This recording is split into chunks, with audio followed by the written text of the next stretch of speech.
It's been a few days since we said bye to the others in Nasha Town. Still no news about Rarer, though. Where could he have slunk off to? If only he was gone for good. But with all the trouble he stirred up before, there's no way we've seen the last of him. Hello! You must be the traveler in Paimon? Mr. Flynn's has been looking for you. Unfortunately, there's been a serious wild hunt attack over at the quarry. He thinks it's time to regroup and figure out a plan. The wild hunt? Oh, uh-oh. We better get over there, right away! Come on, let's go!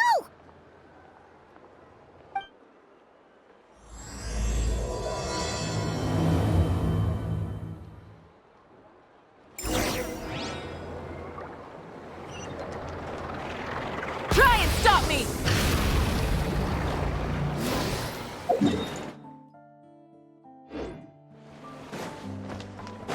Bring it!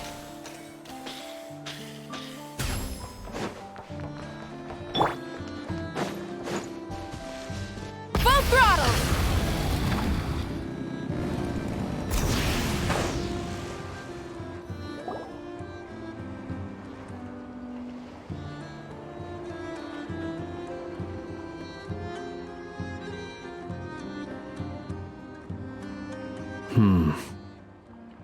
I can barely sense any Kuvaki at all. This whole area feels like a soulless husk. Looks like his appetite truly is insatiable. As if the power of that energy cannon wasn't enough. He's not seriously still getting stronger? What's his endgame here? Ah, everyone's here already. Hey, we made it. So, what's going on? We've all been on high alert since we split up a few days back, expecting Rarir to strike again. But it's like he just vanished into thin air. No one has seen him nor found any trace of his presence. That is, until this morning, when a ratnik found signs of wild hunt activity while out here on patrol. As you can see, the crystalline itself is physically intact, but the Kuvaki it contained is all but completely diminished. And we're sure that Rarir did this. Who else? He's the only one who could pull off a stunt like this. Kuvaki loss has reached critical levels. Reikir of Solnari set to maximum threat level. Warning, unless de-escalation measures are taken soon, he will pose a threat beyond our ability to contain. The consequences could be catastrophic.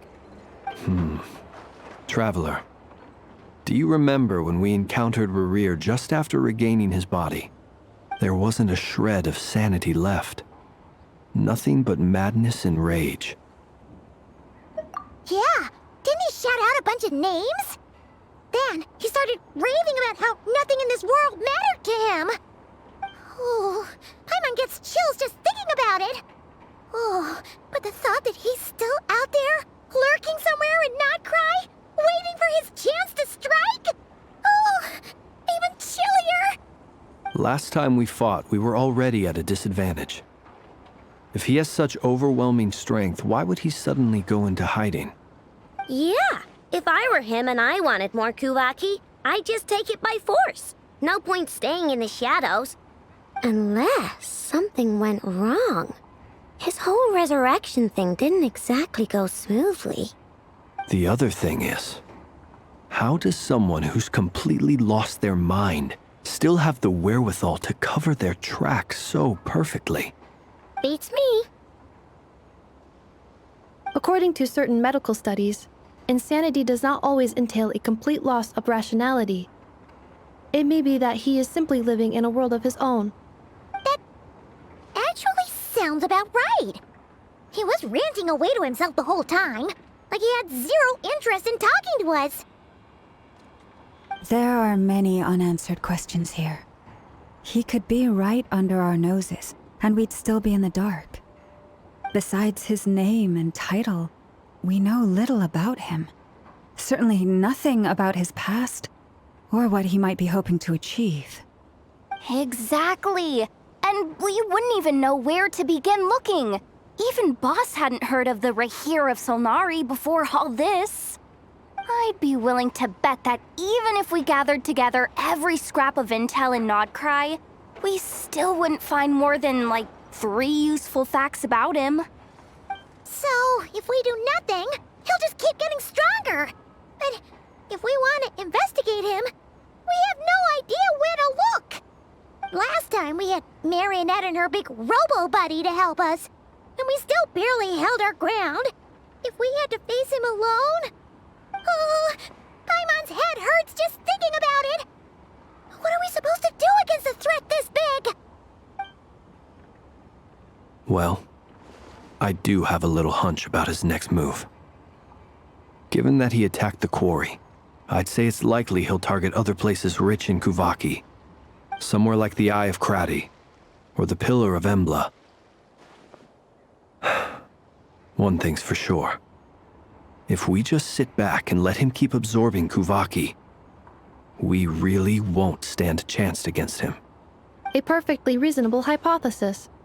However, it is worth noting that these 2 locations are quite far apart. To investigate them both, we'll need to split up. I agree, we should split up. Right now, Rarir's goal seems to be gathering Kuvaki, not fighting us directly. Once we're done, let's regroup on Hisi Island. Wait, why Hisi Island? If I recall correctly, your largest goddess statue was carved from Kuvaki-rich ore, was it not? That's right. Yes, it could well be a potential target of his. I should head back and start evacuating the pilgrims.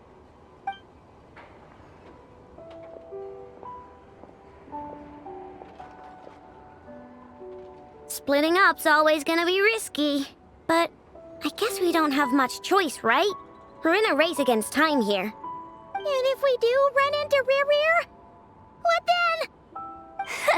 That's when you follow the 3rd rule of treasure hunting. Run like the wind. Didn't you say the 3rd rule was go with the flow? I don't know. Did I? Anyway, whatever. In this situation, go with the flow means go find backup. Agreed. If anyone finds so much as a trace of Rarir, do not pursue him. Get out of the area and alert the rest of us as soon as possible. We need to put safety first. All right, we'd better get moving. Come on, Anefa, let's go.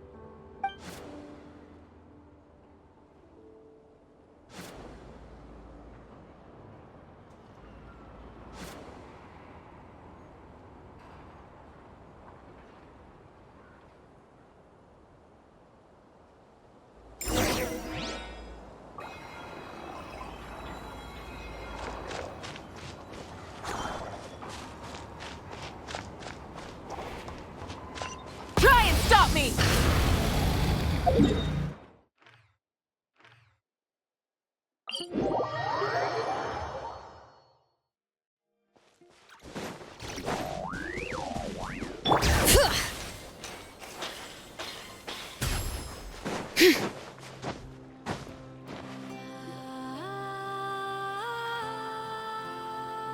Any leads? Nope. Diddly squat. No clues to where he might be hiding. It's like he's a ghost. It feels like we're sitting on a powder keg that could go off at any second. Ugh, I hate this feeling. I'd rather face him head on than be left hanging like this. So, you guys didn't find anything either? Not loving the word either. How about you, Flintz? I questioned a few Ratniki and eventually narrowed my investigation down to one suspicious individual. But by the time I got to his place, he was already gone. Almost as if he knew someone was on to him. Either that or he's just extremely cautious and doesn't stay in one place for long. He's been biding his time for a while now. The question is, where or what is his next target? No idea. Since regaining his body, he seems to have lost all interest in the fragment in my possession. If he did still want it, he's had plenty of chances to take it. All we can do now is hope that Aino and Anefa turn up some leads. Darn it, Rerir! If you've got the guts, come face me one-on-one! Wait, he's actually here? I didn't mean it, I swear! No, it's coming from Silver Moon Hall. The Lady Kutar might be in danger. Let's get over there, quick!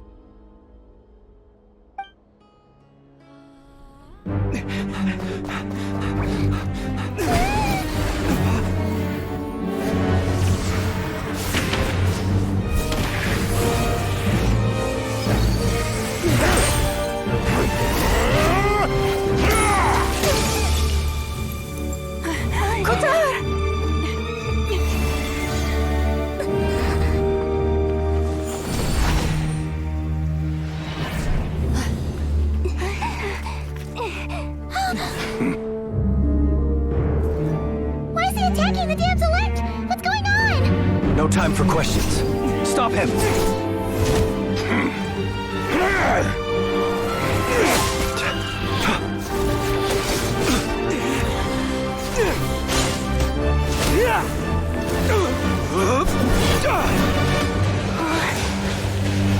This is insane. Yehuda, get Kutar out of here! On it.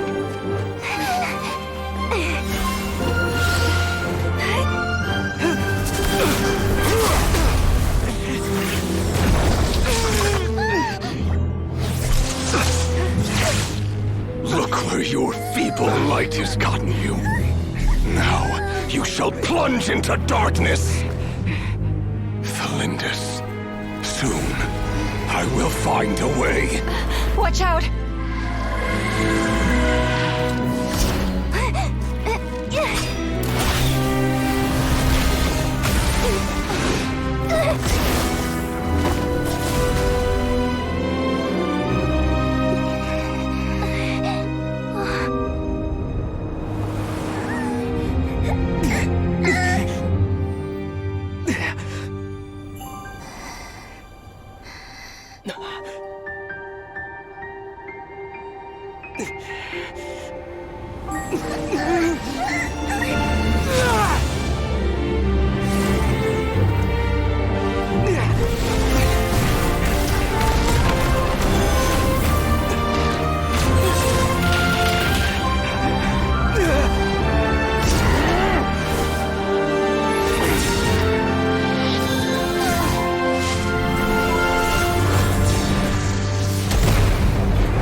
Find them, even if it means turning this place to ashes.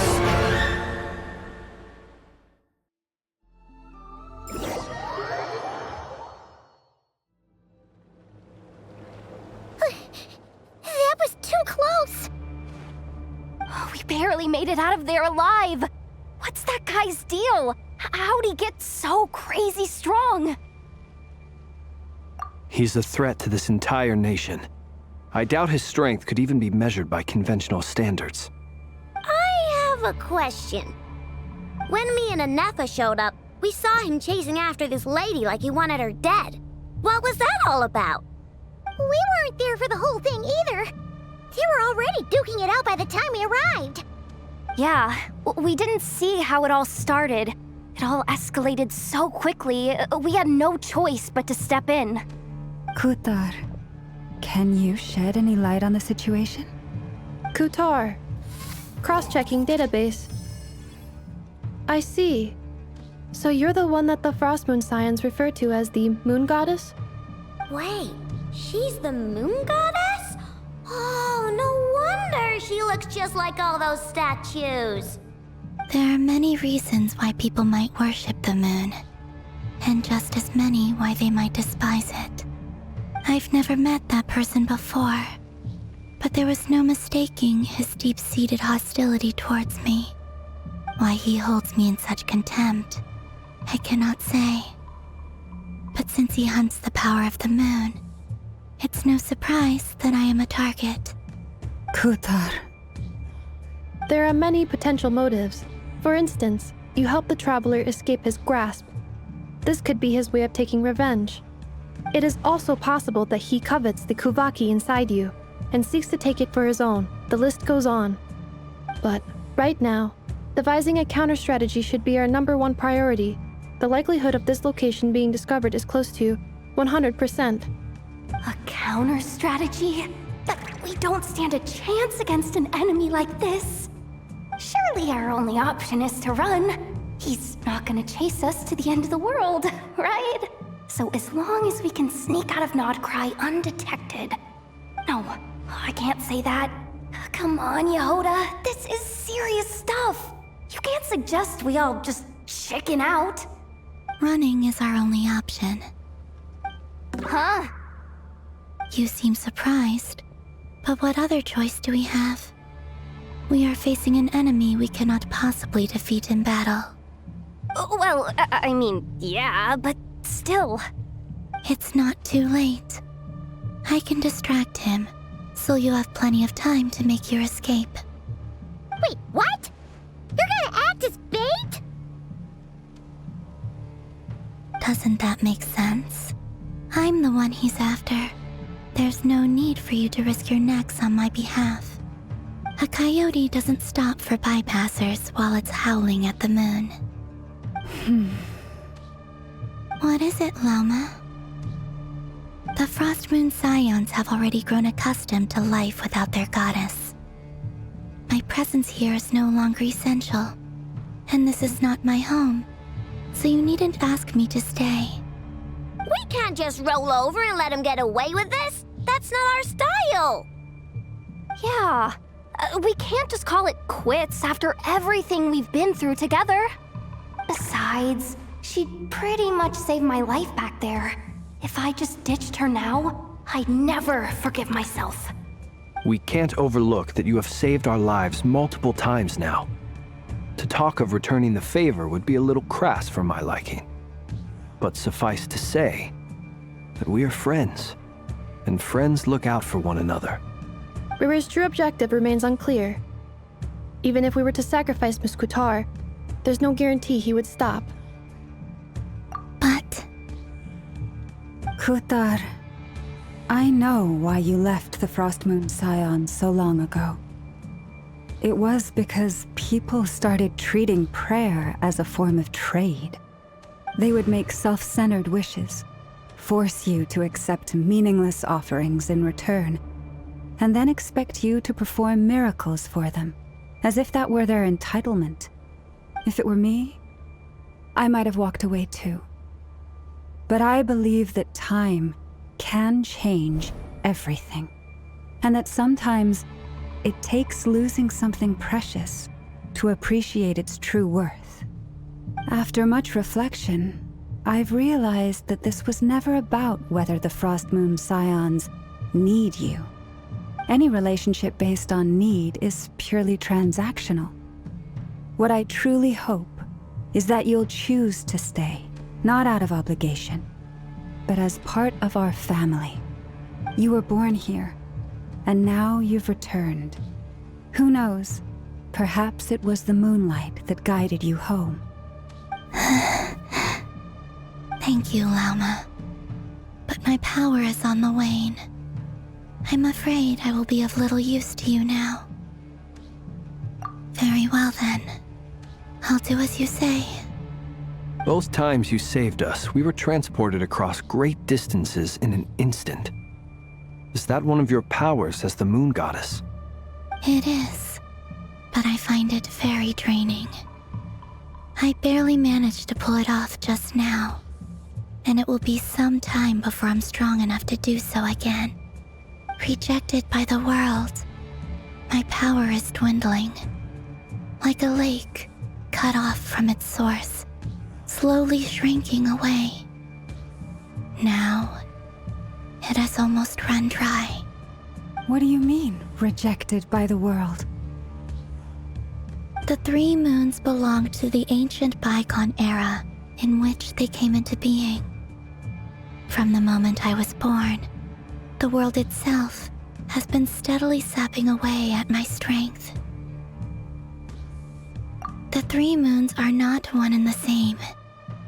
As the goddess of the Frost Moon, I cannot wield the powers of the other 2. Yet moonlight has a way of blending together.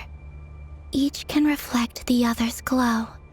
So when our fingers touched, I was able to restore my strength by drawing Kuvaki from the eternal moon's marrow. But this method of recovery is painfully slow. If only we could find the... It's the Wild Hunt! Even faster than we expected. We'll have to finish this conversation later. See how those Wild Hunt creatures are running away from us. They're likely just a scouting party, which means Rerir won't be far behind. Then what are we waiting for? Let's get the heck out of here!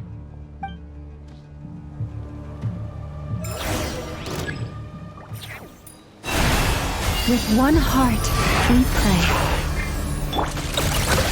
Ultimatum protocol. They just keep coming! This is driving me nuts!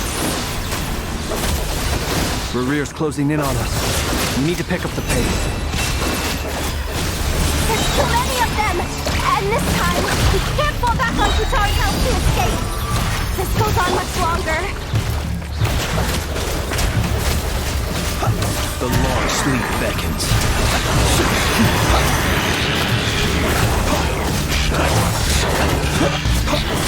Preparing for dust-up. Though the Frost Moon evolved,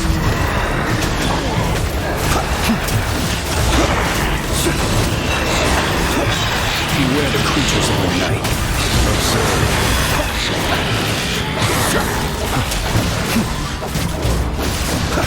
Night falls. Annihilation mode. Ding dong, water bomb! for the everlasting forest. Be silent. Night falls.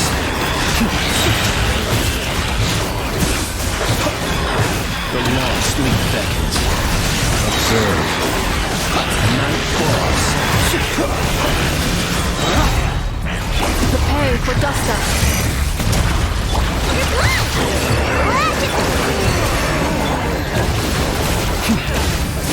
Close your eyes. To dust.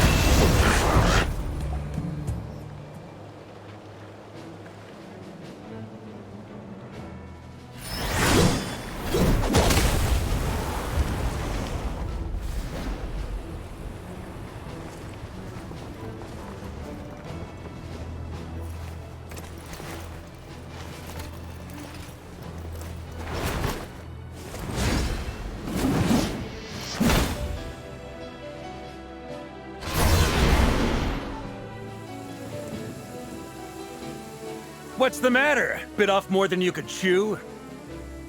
Who are you? Uncle Varka! You're back from Amsvartnir? Whoa!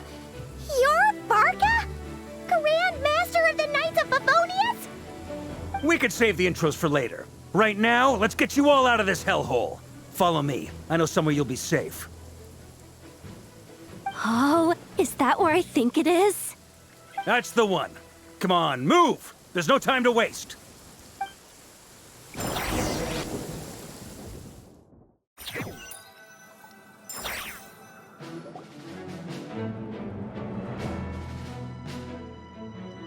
Wow! Where are we? This is so well hidden. Well, that goes without saying. This is the Knights of Favonius' meeting place in Nodcry, and a contact hub for the Northern Intelligence Network, aka the Black Market of Intel. No matter what faction you're with, it's the place to buy and sell information. Their headquarters are in Nodcry, but they've got contacts in every nation. As an expeditionary force on foreign soil, working with them has offered us the most effective way of getting our hands on reliable local intel.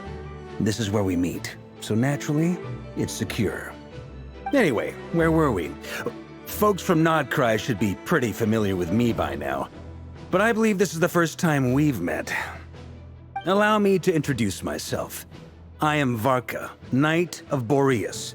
and Grand Master of the Knights of Favonius.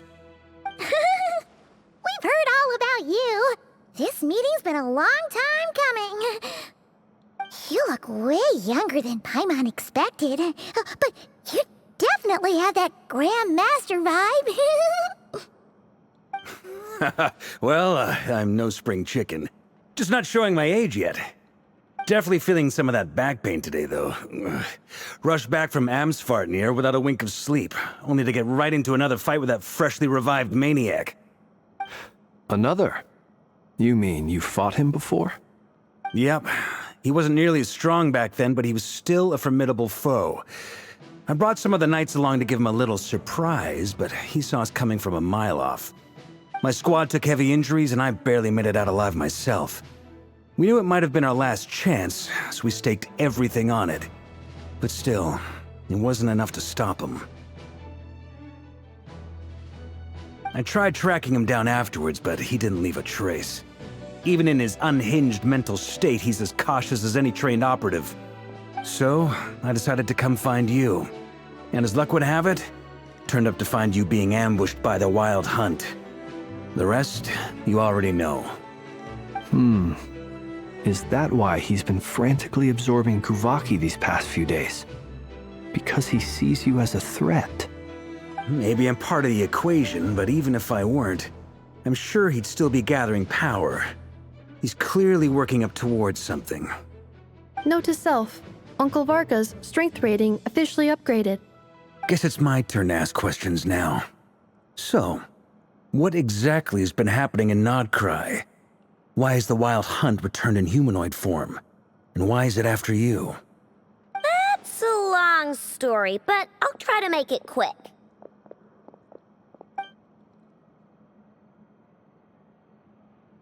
Wow, I had no idea so much had happened. Sounds like you guys have really been through it. So, the Kutar is actually a Fatui Harbinger. And all this Wild Hunt activity in Nodcry is the work of the Raker of Solnari, one of the 5 sinners. Oh, that's a lot to take in. Need some time to wrap my head around it all. I'm truly sorry, Mr. Varka. You stood with us against the Wild Hunt and did everything you could to stop it from escalating into a full-blown catastrophe. And then, the one time you're away, it all comes to a head and all your hard work gets undone. You've got nothing to apologize for, Miss Moonchanter. You can plan 100 steps ahead and still slip up. That's just life. No one knows what tomorrow holds. You can't predict which way the wind will blow next. And, to be perfectly honest, I can't say I'm surprised. For all the times we've defeated the Wild Hunt in the past, we've never been able to completely wipe it out. Turns out, we were just delaying the inevitable. But now that a new variable has come into play, fate may well take a different course. A new variable? You mean us? Who else? And in a strange way, I think his resurgence might not be an entirely bad thing. The Wild Hunt is like an unrelenting force of nature, but Rerir is an individual with an agenda. He's gotta have a weak spot somewhere. That said, while I was explaining everything just now, some of the points that Mr. Flint's added caught my attention. You mean about our mystery ally? That's right. From what you've said, not only did they lead you straight to some key files, they also shielded Hisi Island from a lethal Kuvaki blast. I don't know who or what could pull something like that off.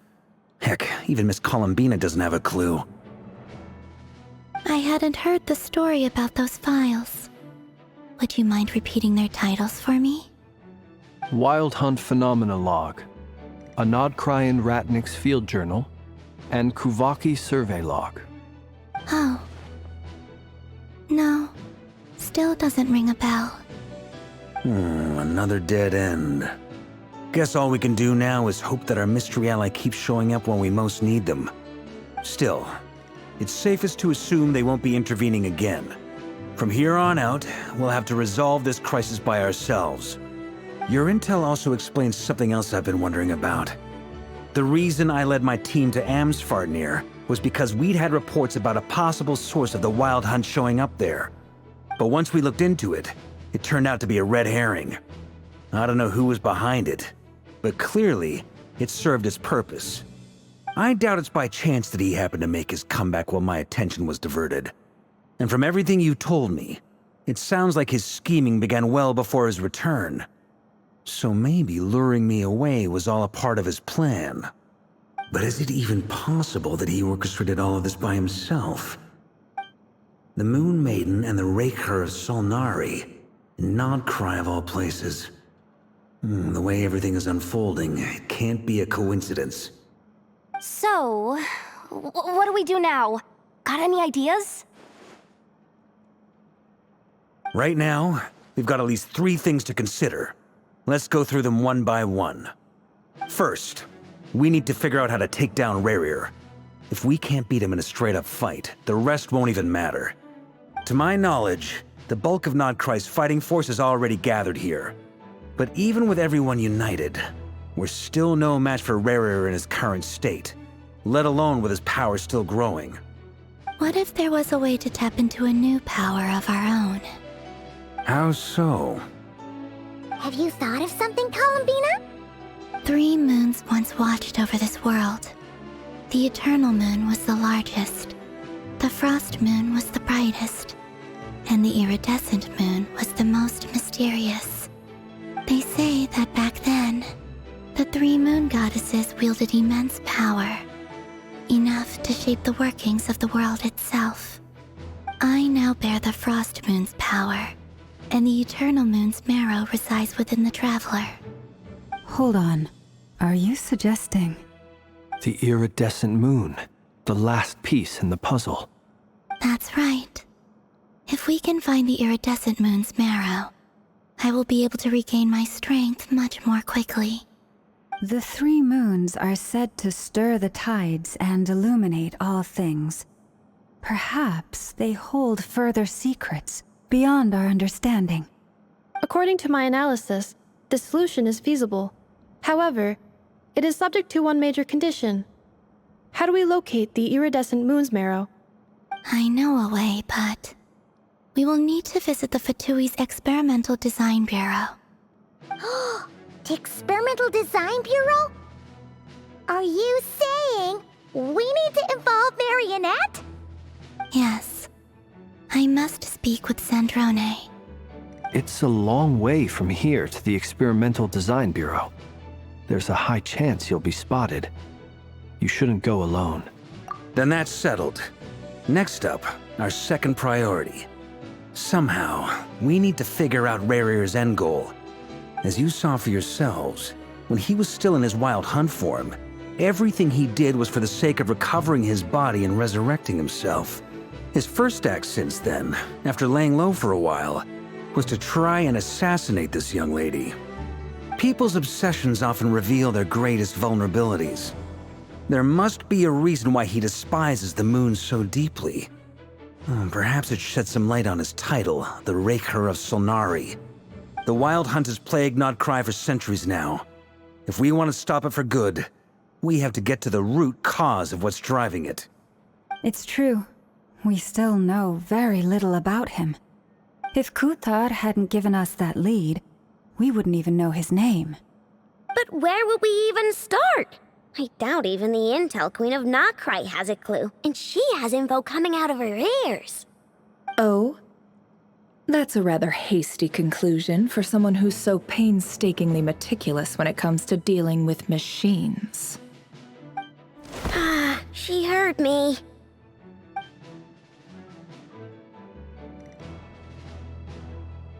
Boss! What are you doing here? I'm now asking myself the same question. I received a letter from a humble knight of Favonius, requesting a meeting to discuss a major business deal. But it looks like this humble knight had something else in mind. Details. Miss Neffer, the important thing is that you've arrived at the perfect time. Since his failed ambush, I've been racking my brains trying to come up with a plan to fight Rerir. Given the severity of the situation, I think it's fair to say that our only chance lies in uniting as one. And I'm talking all the factions in Nodcry. We can't do this without the curatorium, but I knew it'd be a tough job to win you over. So, I took the liberty of reaching out for a little chat. Wait a sec. How did you even hear about this place, Nefer? Didn't you say this is meant to be the Knights of Favonius' meeting spot? And a contact hub for the Northern Intelligence Network? And isn't it supposed to be super hidden? You really think he could have gotten settled in Nodcry without my help? Besides, I'm the one running this gig. Of course I know where the meeting place is. Allow me to introduce the current head of the Northern Intelligence Network. If it's intel you're after, she's your woman. Pretty much seen and heard it all. Please spare me the flattery. Let's cut to the chase. Seems like you've run into some trouble, huh?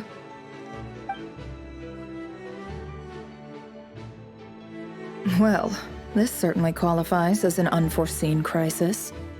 On behalf of the Curatorium of Secrets, I wish you all the best of luck. So you're just going to sit this one out? Why should I get involved? What could possibly be in it for me? What if we told you we can't do this without you? Oh? Then I'd say, you'd better make it worth my while. I don't work for free. I can't put a price on something like this. It's just not in my nature. But then again, you and I have always been polar opposites in this regard. So I can't exactly say I didn't see this coming. If you insist on compensation, I will pay you. Consider this a formal commission. Sound fair? You just don't give up, do you? Too bad. I know you well enough to know you can't afford my prices. The riskier the job, the more it'll cost. And a Moonchanter's stipend isn't exactly generous. Unless you're planning to start passing the donation box around among the faithful. Boss, just a thought. If they come up short, maybe you can take the difference out of my next few paychecks. Things got really dangerous during the fight with Rerir. If this girl hadn't saved me, I'd be ley line fodder by now. I'd be gone for good, boss. If there's any way we can make this work, I'd really like to help her. Please? I'm begging you. This is why I'm always telling you never accept favors. They are the hardest debts to repay. You have to be careful who you get involved with, or you invite all kinds of misfortune. Very well, Yehoda, I will help. But just this once. Don't count on this happening again. Flynn's, that fragment that Rerir was after, do you still have it on you? Of course. Let me borrow it.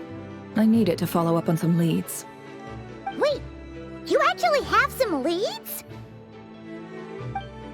Shh. This is top secret information. I get it. We all have things we'd rather keep to ourselves. Plus, I know we can count on you, so we'll leave the intel gathering in your hands. And that brings me to the third and final item. We need to find a way to distract him. We need time to make our move, so someone will have to stall him. I'm in for this part, no matter what. Anyone coming with? Count me in too. Come off it, you two. Quit playing heroes. I'm way ahead of you here. And Nefa did a scan of the Moon Goddess's Kuvaki signature, and we're gonna use it to make some decoys over at the Kramkake craft shop. Anyone who's in, follow me. Once they're ready, we'll deploy the decoys across Nodcry. So as long as the rest of you keep moving, he won't catch on to your scent and won't be able to track you down. I like it. Genius idea. No biggie. All right then, we'll split into 3 teams. Once your team has finished their mission, return here and wait for the others. Dismissed!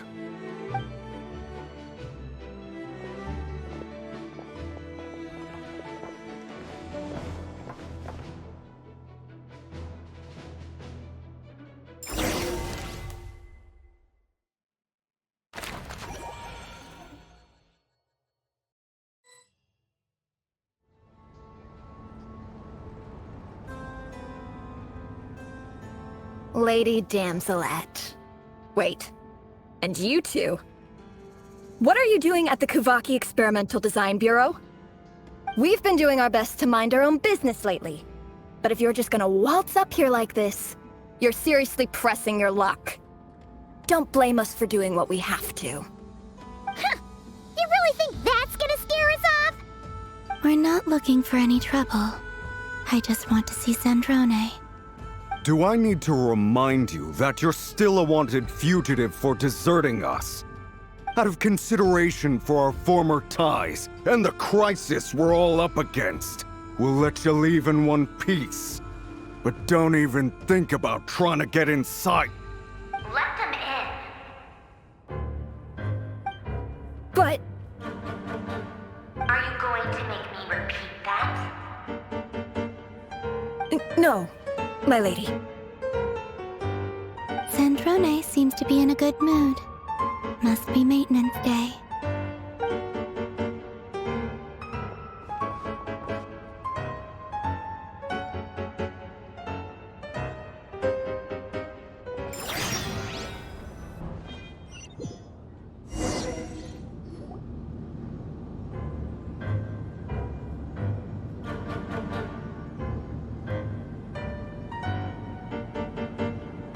So tell me, to what do I owe the honor this time? Actually, before you answer that, just so we're clear, we're not colleagues anymore, Columbina. I don't owe you anything. I promise it's nothing big. It seems like you've gotten the wrong idea here. The only reason I let you in was because I was bored. It seemed like a way to kill some time and satisfy my own curiosity. Whatever miscalculations I may or may not have made in the past, I haven't lost the plot enough to even consider sticking my neck out for your sakes. I'd like to speak with Arlecchino. What? Huh? You mean the knave? I'd like to speak with Arlecchino. Is she in Nodcry? No, she's not. Once the work on this facility was completed, she went back with the Rooster and Regrator. The only ones in Nodcry are me and... What is it you need to speak to her about anyway? Rerir is hunting me. If I'm going to face him, I must first retrieve the lost moon.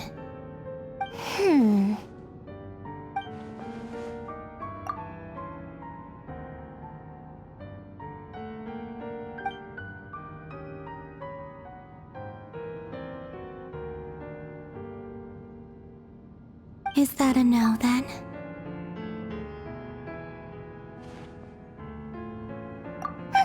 As if I need reminding. I was this close to settling things with him before someone decided to whisk me away to their weird little garden. Have you held any tea parties lately? Tea parties? Yeah, obviously. You don't seriously think we'd pack it all in just because you aren't here. If anything, they've been more eventful than ever. Just me, Arlecchino, and a bunch of insolent, insensitive guests who won't stop asking where you've gone. Oh, they've been a real joy. I bet you served them the worst tea you have. Just like you used to do to me when I upset you. Who cares about how good the tea is when there's no one around to drink it? I keep losing people. First Rosaline, now you. I'm running out of people who can make me laugh. Honestly, what could be more ridiculous than the multi-centenarian goddess, who's only ever had the plain herbal tea she received as offerings? You'd always brew a different type of tea for me each time. Was it really just to see how I'd react?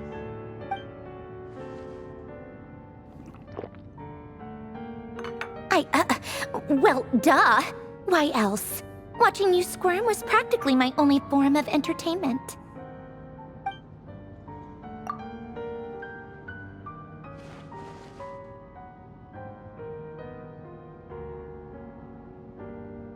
Oh, yeah. And Capitano sometimes used to bring Tartaglia around, too. But I guess we won't be seeing him again. I guess we are overdue for a get-together. Polonia! Have Favronia pass a message to Arlecchino for me. It's time for tea. Will suffice. Pass along a message for me, too, if you would. My body cannot contain the marrow of 2 moons, so I'll be leaving one of them in her care. Excuse me? Who said you were on the guest list?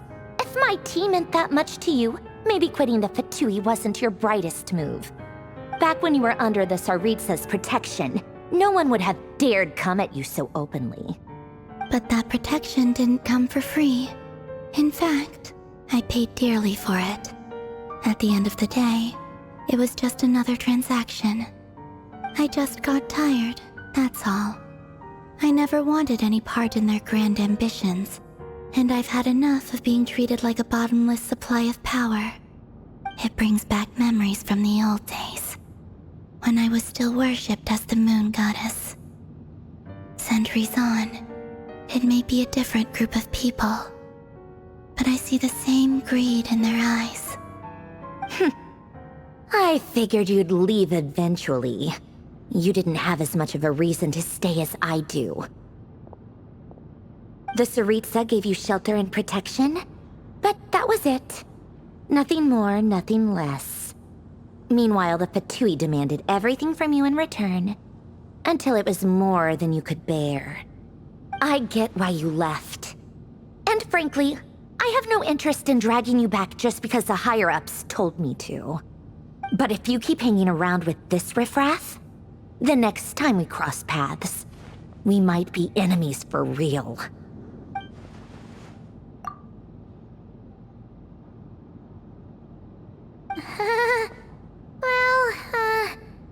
Guess that's our cue to leave. That might be your plan. But it sounds like someone else wants you to stay a little longer.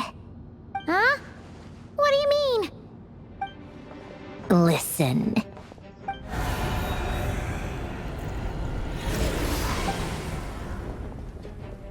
My lady, it's the Wild Hunt. A horde of monsters is headed straight for the facility. Another uninvited guest trying to crash my tea party. Clear the area. I'll handle this. Wait, what? You want us to leave you here by yourself? Huh. You'll be lucky to make it out of this alive. You really think you can afford to worry about me? Go on, get out of here. You may have stopped Polonia from crushing him last time, but I've made sure that won't happen again. The entire Experimental Design Bureau is rigged for war. Stay and watch if you want, but it'll be at your own risk. You're not flagged as friendlies in the weapons system. Don't tell me what to do! Look, if you're leaving, make it quick. Or you'll just get in my way. There's a secret passage on the 2nd floor. It'll take you right to the plains out back. Stare all you want, Columbina. You're not getting another invitation to my tea party. I know. But thank you anyway, Sandrone. This is exactly why you shouldn't hang around with those people. All their melodrama and sentimental nonsense is rubbing off on you.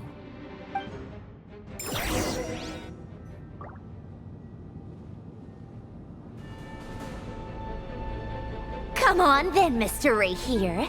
Let's pick up where we left off. It's your Wild Hunt monstrosities versus my beautiful creations. Let's see who comes out on top.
Livonia! Get him!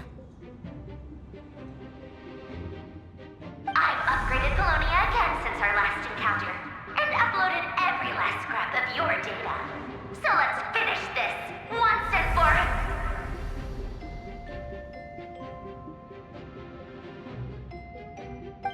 She's not here. Where did she go? Hey! Over here, you big... Cursed moon.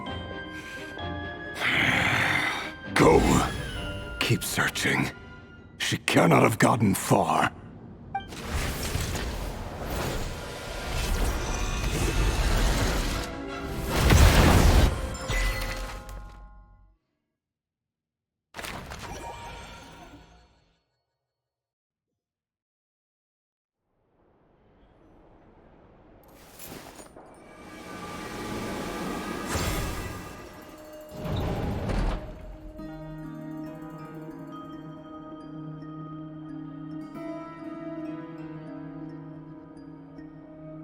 So this is your method for investigating Rarir's past.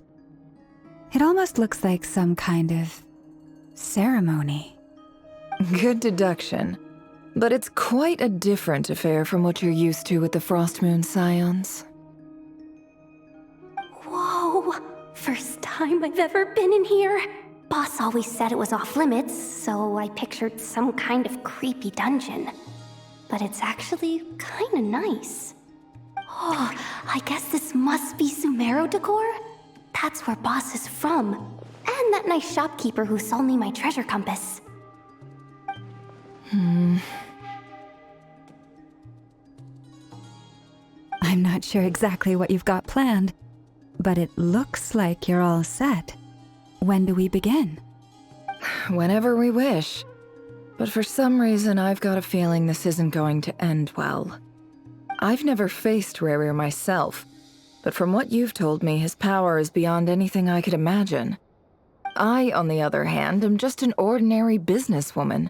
Our paths should never have crossed, yet here I am, forced to make an enemy of him. If you ask me, you're about as far from ordinary as it gets. So what are you saying? You're getting cold feet? Once I take a job, there's no backing out. Still, I have to ask myself if the power I'm relying on will even work on an opponent of this caliber. And also how to make sure I come out of this alive if things spiral out of control. Death is the one thing we can take for granted. It is the great equalizer, however fortunate or unfortunate we may otherwise be. So it's important to consider how to spend what lifespan we have left. Come on, boss. Lighten up. Quit talking about death. It's bad luck. For once, I agree with you. When you're up against a foe like Rarir, there's no such thing as being too prepared. Is there anything I can do to help? That won't be necessary. I've already made up my mind. Time to cash in a precious favor I've been saving for a rainy day. Yehoda, I need you to find someone for me. The sooner the better. Eh? Find who? That shady merchant who sold you an overpriced treasure compass the other day. Come on, boss. You're pulling my leg again. In what way is she shady? She showed up when I was completely lost and sold me a neat little gadget that was exactly what I needed. Trust me, she's a good person. Anyway, I know who you're talking about. Don't go anywhere. I'll be right back.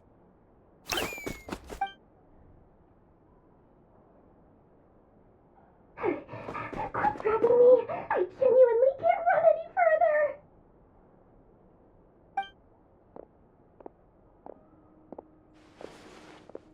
Hey, aren't you? What is it? What's the big rush? You dragged me out of a dream where I was literally swimming in Mora. I'm charging double my usual attendance fee. See, look how easygoing she is. After that rude awakening, she could have completely snapped at us. But instead, she kept it together and just asked for an extra fee. Dori Sangama Bay? I never would have pictured you two doing business together.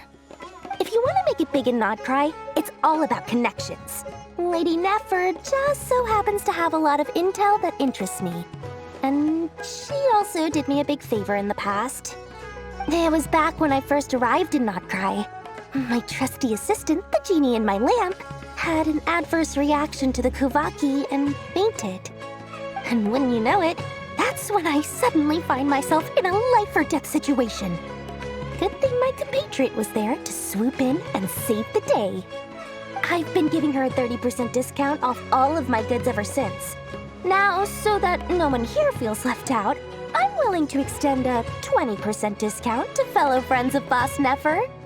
Plus, any other friends you send my way will enjoy 10% off. What can I say? The great Lord Sangamabe is nothing if not generous. So, let me guess. You've run into some trouble? I've got everything you could possibly need, and the more you buy, the more you'll save. You guessed correctly. What have you got in the way of survival gear?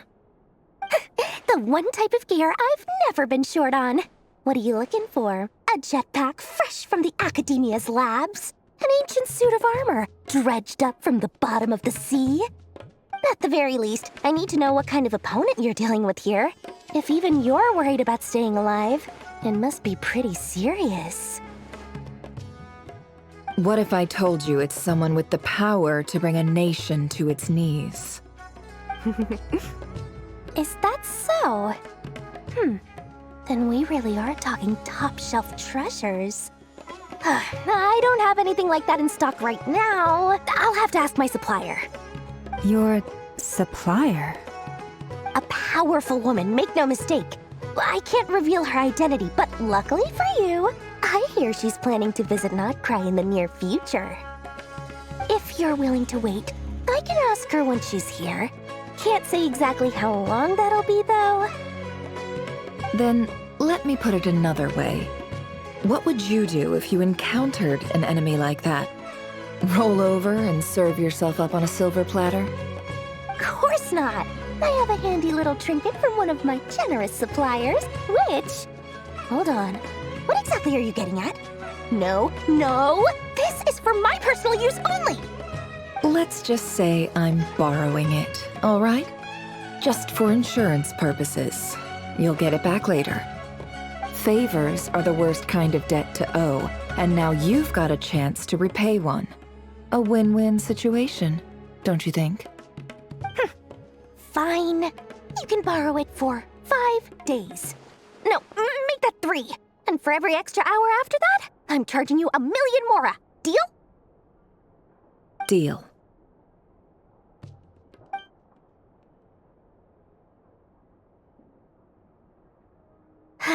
What a way to start the day.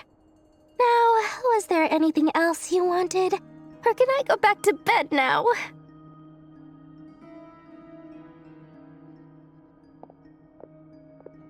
That will be all. Take care now. Don't trip up on your way back, friend. See you later! You're my favorite shopkeeper.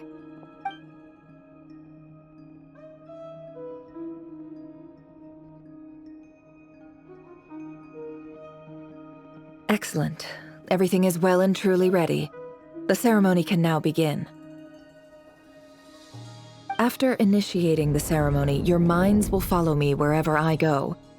You will see many strange things in your mind's eye. So remember, don't be frightened, and don't make a sound. Now then, let us peer into the Raker of Solnari's past.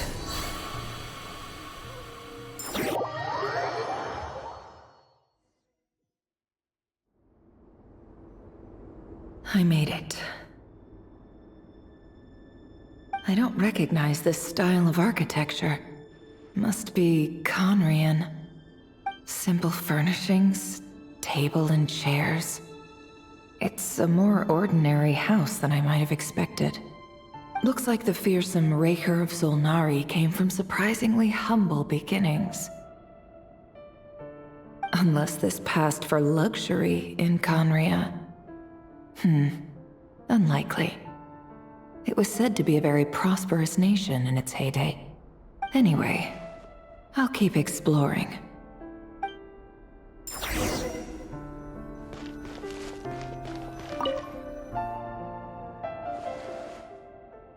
Hi, Rivier. Since you're working extra hours tonight, I thought I'd keep myself busy by checking out that new kebab shop. I've heard good things about their menu. I'll test it out, and if it's as good as everyone's saying, let's go back together sometime. P.S. New stash from the Universitas Magistrorum. I brought some goodies home. A few teacups and a pin rack. Hope you like them. They didn't sign their name, but they must have been close. Sounds like they were living together.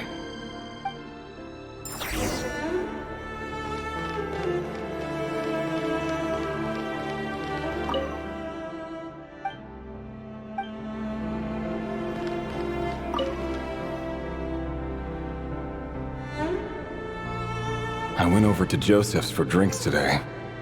They have a fine collection, but I went alone. Felindis was tied up with something and couldn't make it. Joseph asked why I came alone, but I didn't really have an answer. He then went on to ask about other things. If you ask me, someone who asks that many personal questions is too nosy for their own good. But if he invites me again, chances are I'd still go. Felindis. That's the same name Rerir mentioned.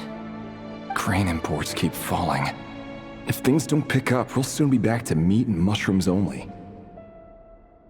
Honestly, I'm not a huge fan of that new type of mushroom everyone's been into lately. Didn't it start out as a lab-grown variety? I heard it's even mildly corrosive. Seriously, why would you even eat something like that? I don't care if it's an impressive feat of alchemy. That just isn't the kind of thing I like to eat. Grain has to be imported, and they're eating a diet of mostly meat and mushrooms. Could it be because Conria is underground, so it doesn't get much sunlight? That would explain why they use so much stone in their buildings. They even use alchemically modified strains for food. Seems like the people of Conria don't have many options when it comes to dining. I've just about saved up enough now. Time to buy it and keep it somewhere safe. Making a big purchase. I wonder what it is.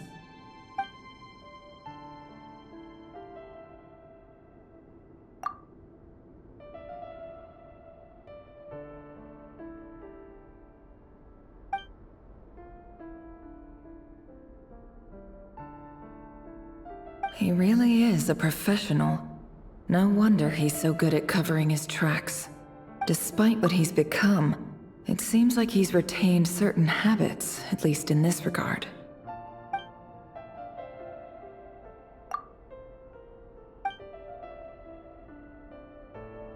Did Rerir rip it out himself?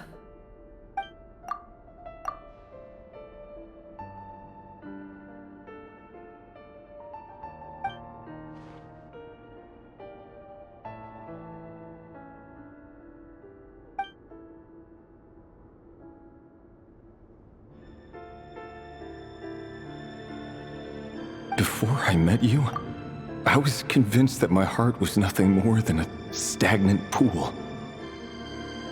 The burial place of a fallen moon. A withered, windless grove where the waters rested forever unrippled. It was you who helped me see that my heart hadn't entirely withered away. That it could still beat to the rhythm of love. This is just trivial sentimentality from the looks of it. Why would he go to the trouble of hiding that? The burial place of a fallen moon.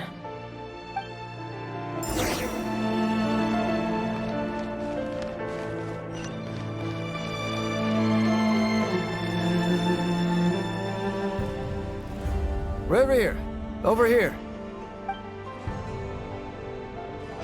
Dane! Oh, and, Vedaflin here? What a surprise to see you here, sir. Hello there, Rerir. You need not address me so formally outside of court. He doesn't get that much free time, so I invited him over for a drink.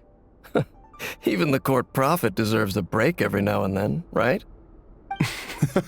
Well, I'm flattered. So, what are we discussing today? Hey, don't look at me. As far as I see it, we don't need an excuse to have a few drinks. Come on, don't give us that. Didn't you say you were about to pop the big question? How's that coming along? Who'd have thought the great Twilight Sword was an even greater gossip? I just didn't expect you to be the first one to settle down and get married, that's all. Yeah. If you told me that a few years ago, I wouldn't have believed you either. So, are you planning to come clean about your job then? I'm guessing you still haven't told her. Sure, I'll have to tell her at some point. But I'll need to pick the right time and place. To be honest, I have no idea how she'll take it. Come on, stop being such a pessimist. For all you know, she could be thrilled. I bet she'll be much more impressed by your actual job than the one she thinks you're doing now. A member of the King's Guard. Quite the cover story. Does the king himself even know? Of course he does. Anyway, enough about me. How have you been? Me? Same old, nothing much to... Huh? What's up, Ved? It's nothing.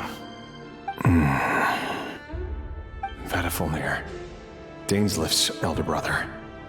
Renowned throughout the court of Conria as the Visionary, and said to possess a wisdom far beyond the reach of any ordinary man. And yet, despite the gulf between us, he seems to have something to say about me. Does he even know me? Does he see me as a friend of his brother, or just another of the Vinster King's blades? Why did he react so strongly? Was it really to do with what we were talking about? Brown, curly hair and brooding blue eyes.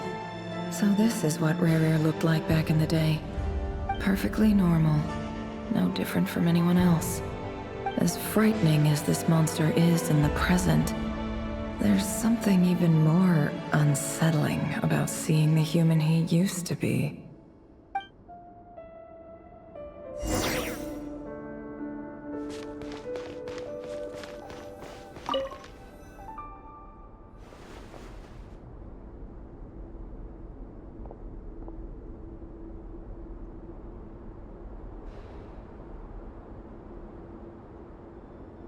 Felindis?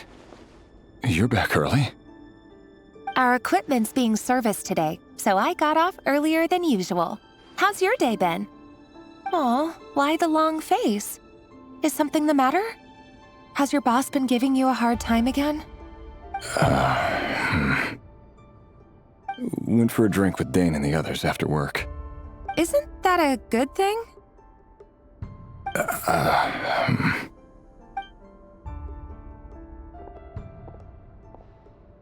Vedaflin showed up today, too. You know, Daneslif's older brother. Ah, Mr. Vedaflin. Yes, I've heard of him. They say that everything he says ends up coming true. He overheard Daneslif mention that I'd recently proposed, and seemed to have an issue with it. But when I asked what it was, he kept it to himself. So, you're worried? You could be such a child sometimes, Reverie. We're nobodies. Why would the Visionary be concerned about us? I'm sure someone in his position has much bigger fish to fry. Maybe you're right. You worry too much, Reverie. We've been together for ages now, and everything's been going so well, has it not? You've even proposed to me. So, you do remember. Tell me then. What's your answer? Like I said, I need some time to decide. You can't just rush into things like this. We may be nobodies in the grand scheme of things, But if we want things to work out, we've still got to plan ahead. All right. Take your time. Just don't keep me waiting forever. Nobody's. Sounds about right. In the eyes of people like Battlefield and Dainsleif, what do we matter? Can someone whose gaze is so fixed on a far-flung future even see the present clearly? Besides, the dynasty's fate rests with the king and his inner circle. Whatever I do, it won't make much difference. Meanwhile, every idea they come up with and every decision they make, it affects everything. These days, the king is lost in his research, and the purge of the Crimson Moon bloodline grows ever more intense. The opposition tried to speak out, but nothing came of it. And I'm under no illusions as to why. Because we eliminated them and got rid of their bodies. A man can have 1,000 reasons to carry a sword, but there are few good excuses to use it. Yet the king has never even considered a gentler approach, and he never will. What becomes of someone who kills on another's behalf? Can he ever find true peace?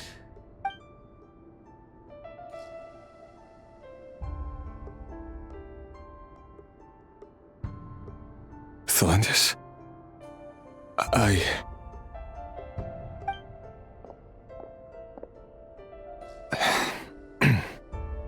It's nothing.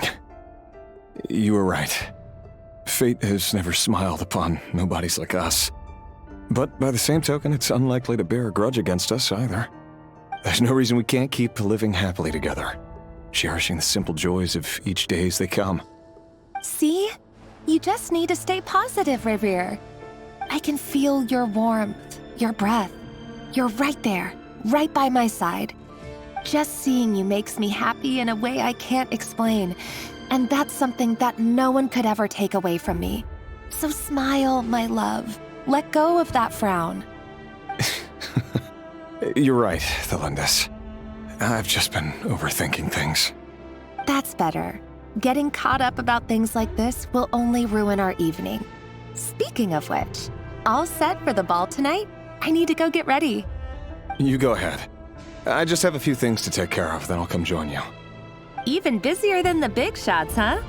Fine, I'll go get started. But don't be late. If you keep me waiting too long, I won't be a happy bunny. Relax. I'll be there. Seriously, though, you drive a hard bargain. You're really gonna leave my proposal hanging and still expect me to take you to the ball? Well, that goes without saying. I already told everyone I'd be coming with a dance partner. Besides, they're two completely different things. Let's take it one thing at a time, all right? All right. White outfit it is. It seems like Rerir was deliberately hiding his ties to the intelligence services by giving the impression that he was just an ordinary member of the Vinster King's Guard. He clearly doesn't want his would-be fiancée to know about his other life. Then again, that's hardly surprising. People in the intelligence trade rarely do. Who'd have thought we were in the same line of work? Let's dig a little deeper.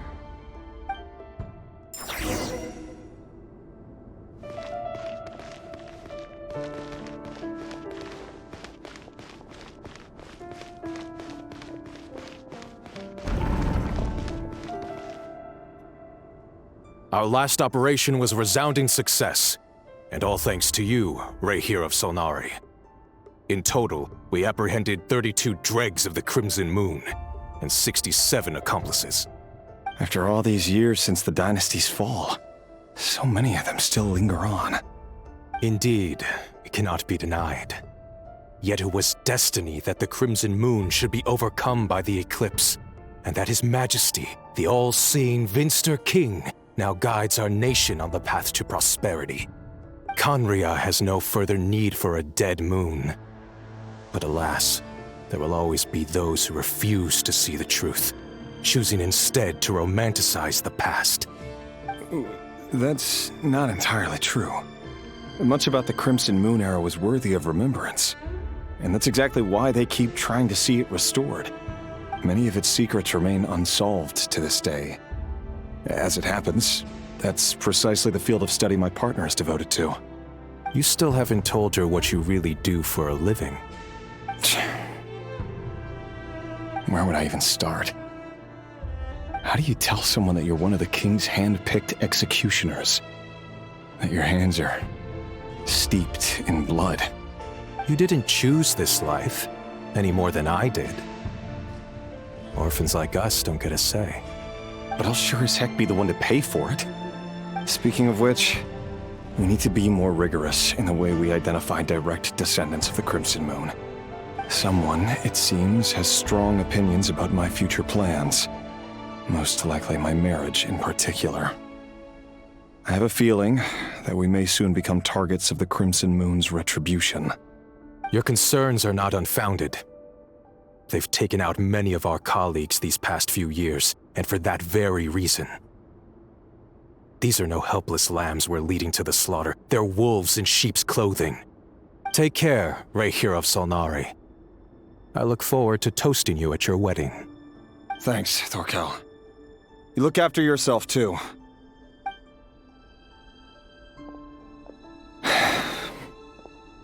Thelindis, I never wanted to keep this from you. You're the last person I would ever want to lie to. But that's exactly why I can't tell you everything. There are things you shouldn't know. Things you cannot know. The moonlit dynasties are a thing of the past. Yet even now, with the sun shining high in the sky, there are those who would call forth a dead moon's ghost. Could that be why Vedalfnir held back? Or was it because of some court secret he's not at liberty to share? I have to get a clear answer from him. No matter what happens, I will protect Thelindis. Rayhir seems to be very concerned by Vedalfnir's reaction.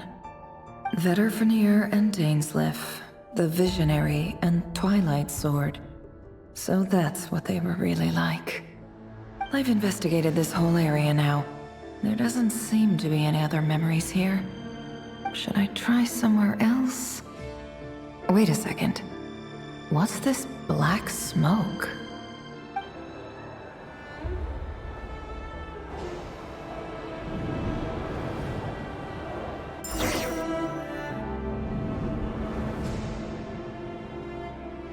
So, he's late after all.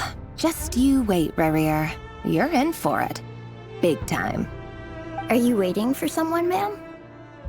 Could I tempt you into buying some flowers? Oh, sure. Pick me out a pretty bunch if you would. Thank you. But I'm afraid none of them are as pretty as you. For someone so young, you sure have a way with words, don't you? I'm only telling the truth. Look me in the eyes. You'll see I'm not lying. May we have a word in private? Who are you? And what do you want? It doesn't matter who I am. Too many of our kind have fallen lately, so I decided to take the risk of reaching out. Not long ago, the Rayhir of Solnari led an assault on one of our strongholds. We suffered many casualties, and many who came to our aid lost their lives as well. Sorry, I don't know why you're telling me this. And I don't want to get involved. Wait, hear me out. This time we finally got a clear look at his face and learned his true identity. His name is Rayhir, and he claims to be one of the King's guards. What did you say? A cruel irony, isn't it? The man you're set to marry leads a double life as a brutal executioner. But surely, you must have caught a whiff of the blood on his hands. Why are you telling me all of this now? Simple. It's because... How strange. Rayhir was nowhere to be seen in that memory. It clearly belonged to Thelindis. Rayhir couldn't possibly know what happened if he wasn't even there. Why would her memories appear in his fragment? The ceremony won't last much longer. I think it's time to call it a day.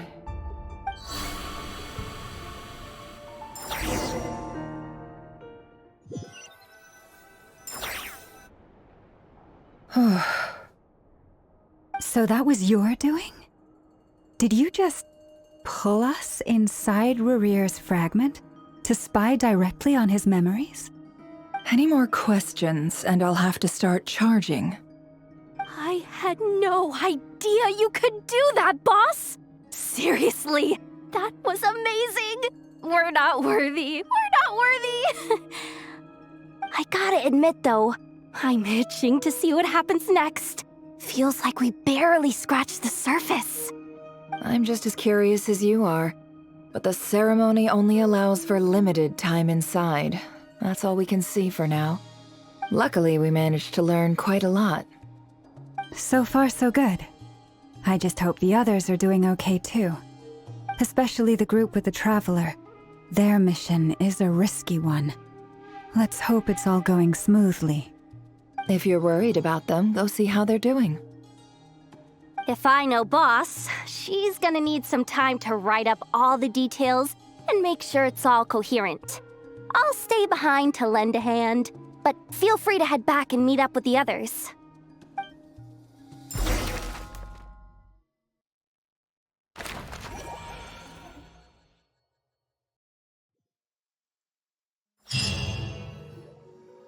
Oh, they've been prowling around for nearly 2 days now. These things just won't quit. Oh, they might not have seen us yet, but them constantly sweeping the area, our way out is completely blocked. Oh, that's never gonna work. One little slip up and it's game over. If they spot us, they'll run straight back to Rarir. And once he knows we're here, it won't be long before he's breathing down our necks again. Oh, guess you're right. All right, time to zip it.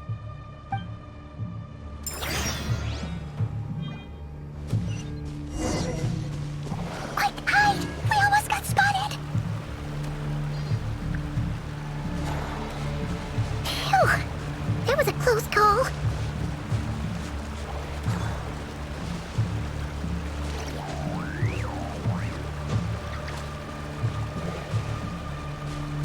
Watch out! It's coming this way!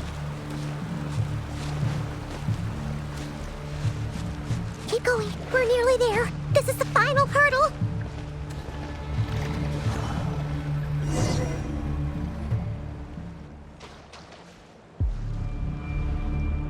Oh, there's no end to these things!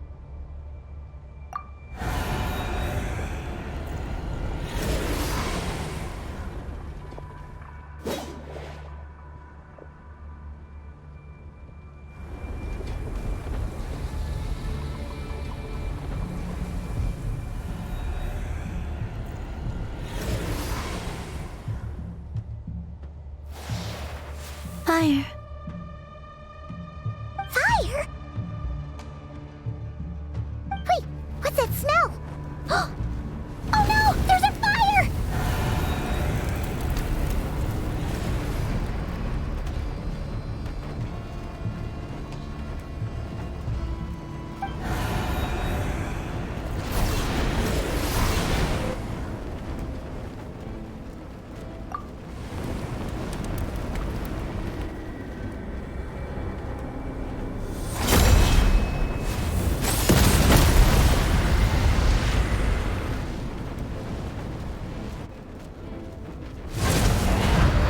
Sandrone was right.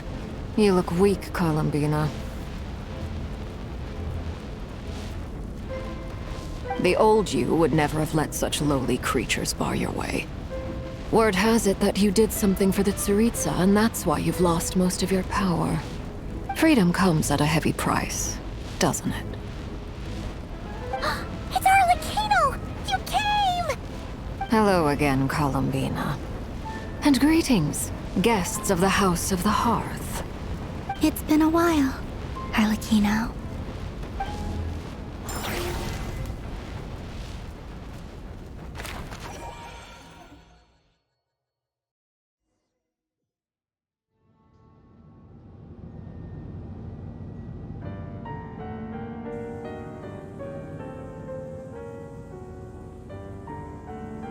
Stupid right here of stupid Solnari.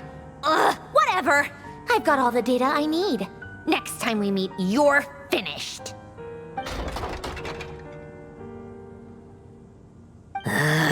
He sure doesn't pull his punches. Excuse me, do you need a hand? You can do me a favor by staying out of my way. Can't you see I'm busy? Wait a minute. I recognize that voice. Hello, Miss Sandrone. Father sent us over to help. How considerate of her. Hey, Fremine, get over here and help me fix this. Lenny, you do your thing. Just keep your sister away from my machines. Nearly every machine that cat girl touches ends up going haywire. Go put her on cleaning duty or something.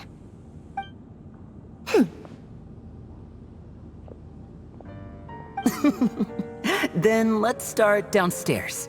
Fremine, we'll leave this place to you. You've got it.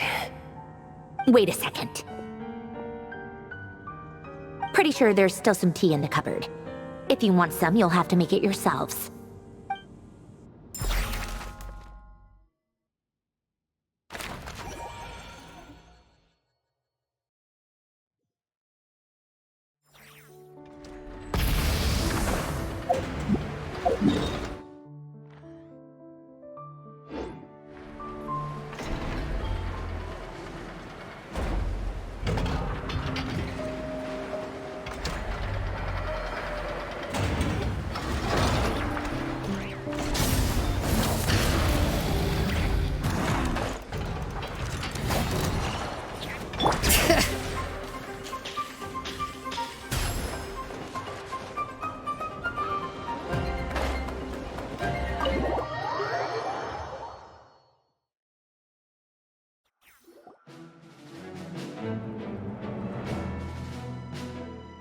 It's a relief to see you all made it back in one piece.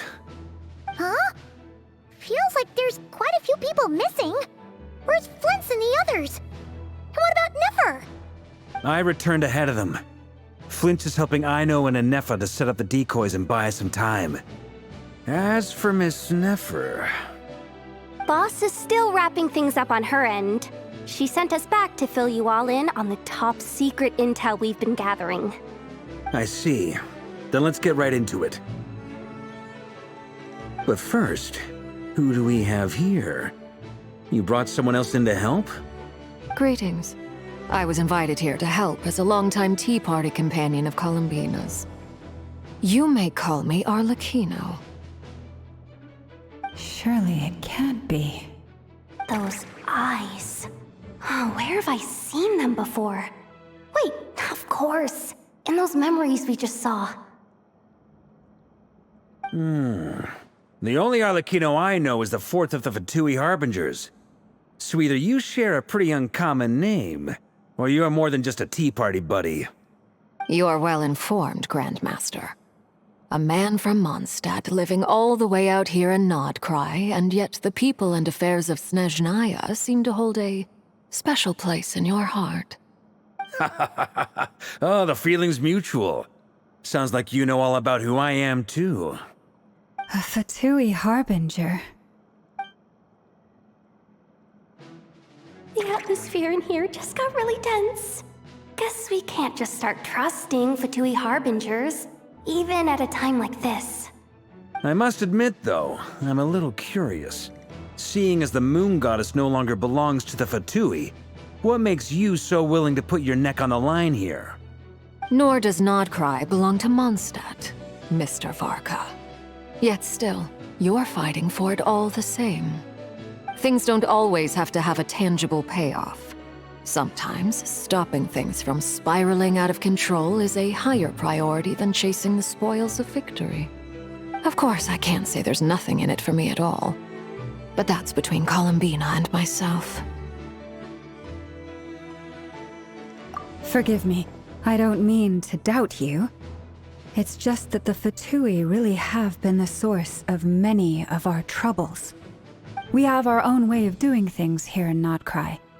But ever since they arrived, the Fatui have treated us with nothing but hostility. I know there's been a lot of bad blood between us in the past. I've done my utmost to avoid friction whenever I could. But sometimes fundamental conflicts of interest simply can't be settled amicably. That's why I'm here solely in a personal capacity. This has nothing to do with the Fatui.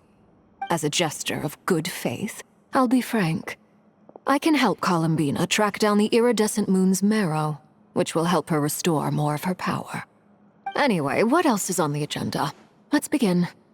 She says she'll be frank, then completely skips over the details.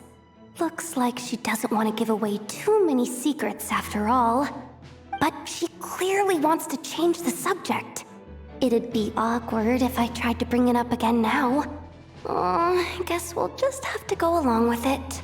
She's the fourth of the Fatui Harbingers after all. One look and you can tell she's not someone you'd want to mess with.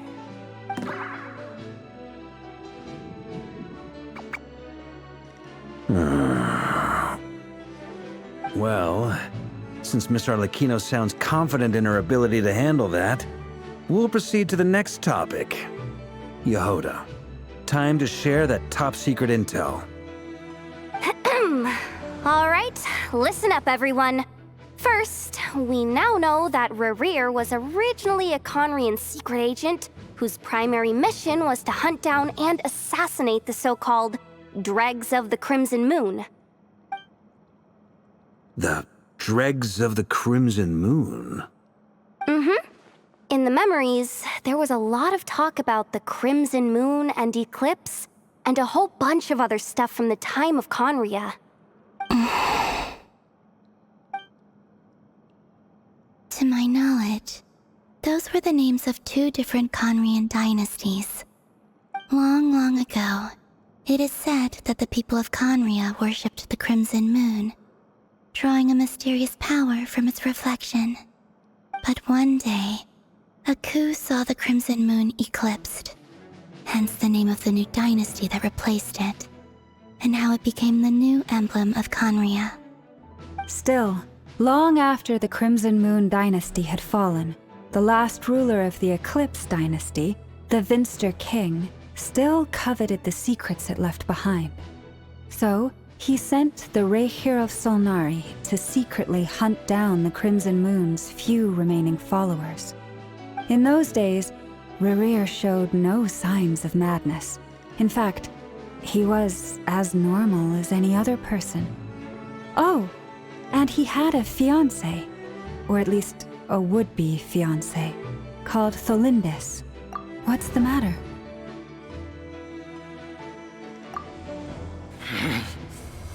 Verfnir, Rhine-daughter, Tholindis.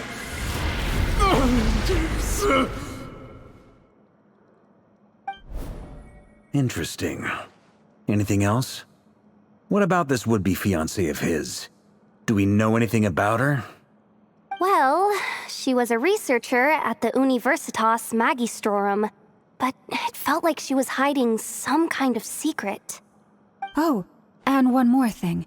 For some reason, Rerir's fragment also contains some of Tholindis' memories, though only a very small portion. Well, no shortage of potential leads, I'll give you that.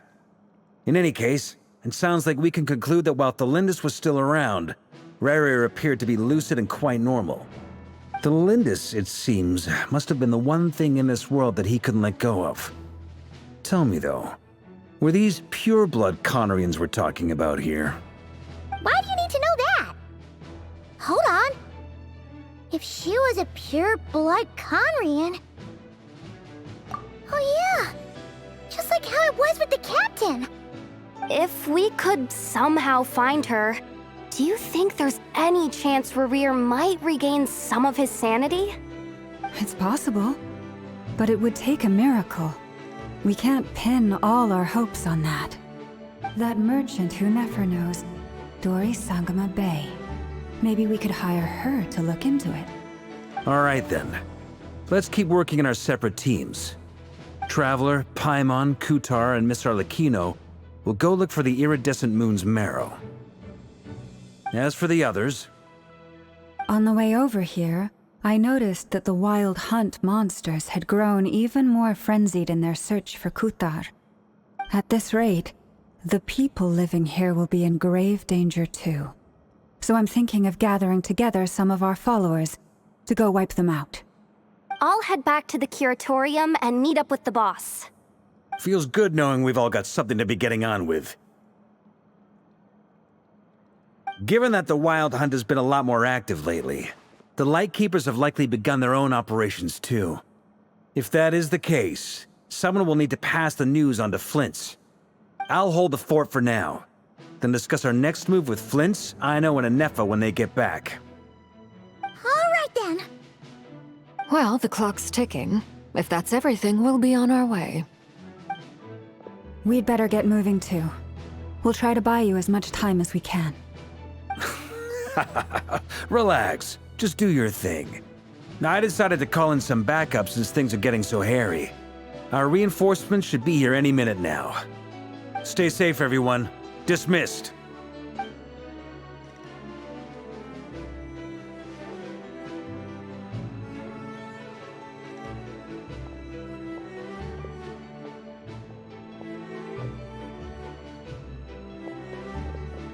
We're back.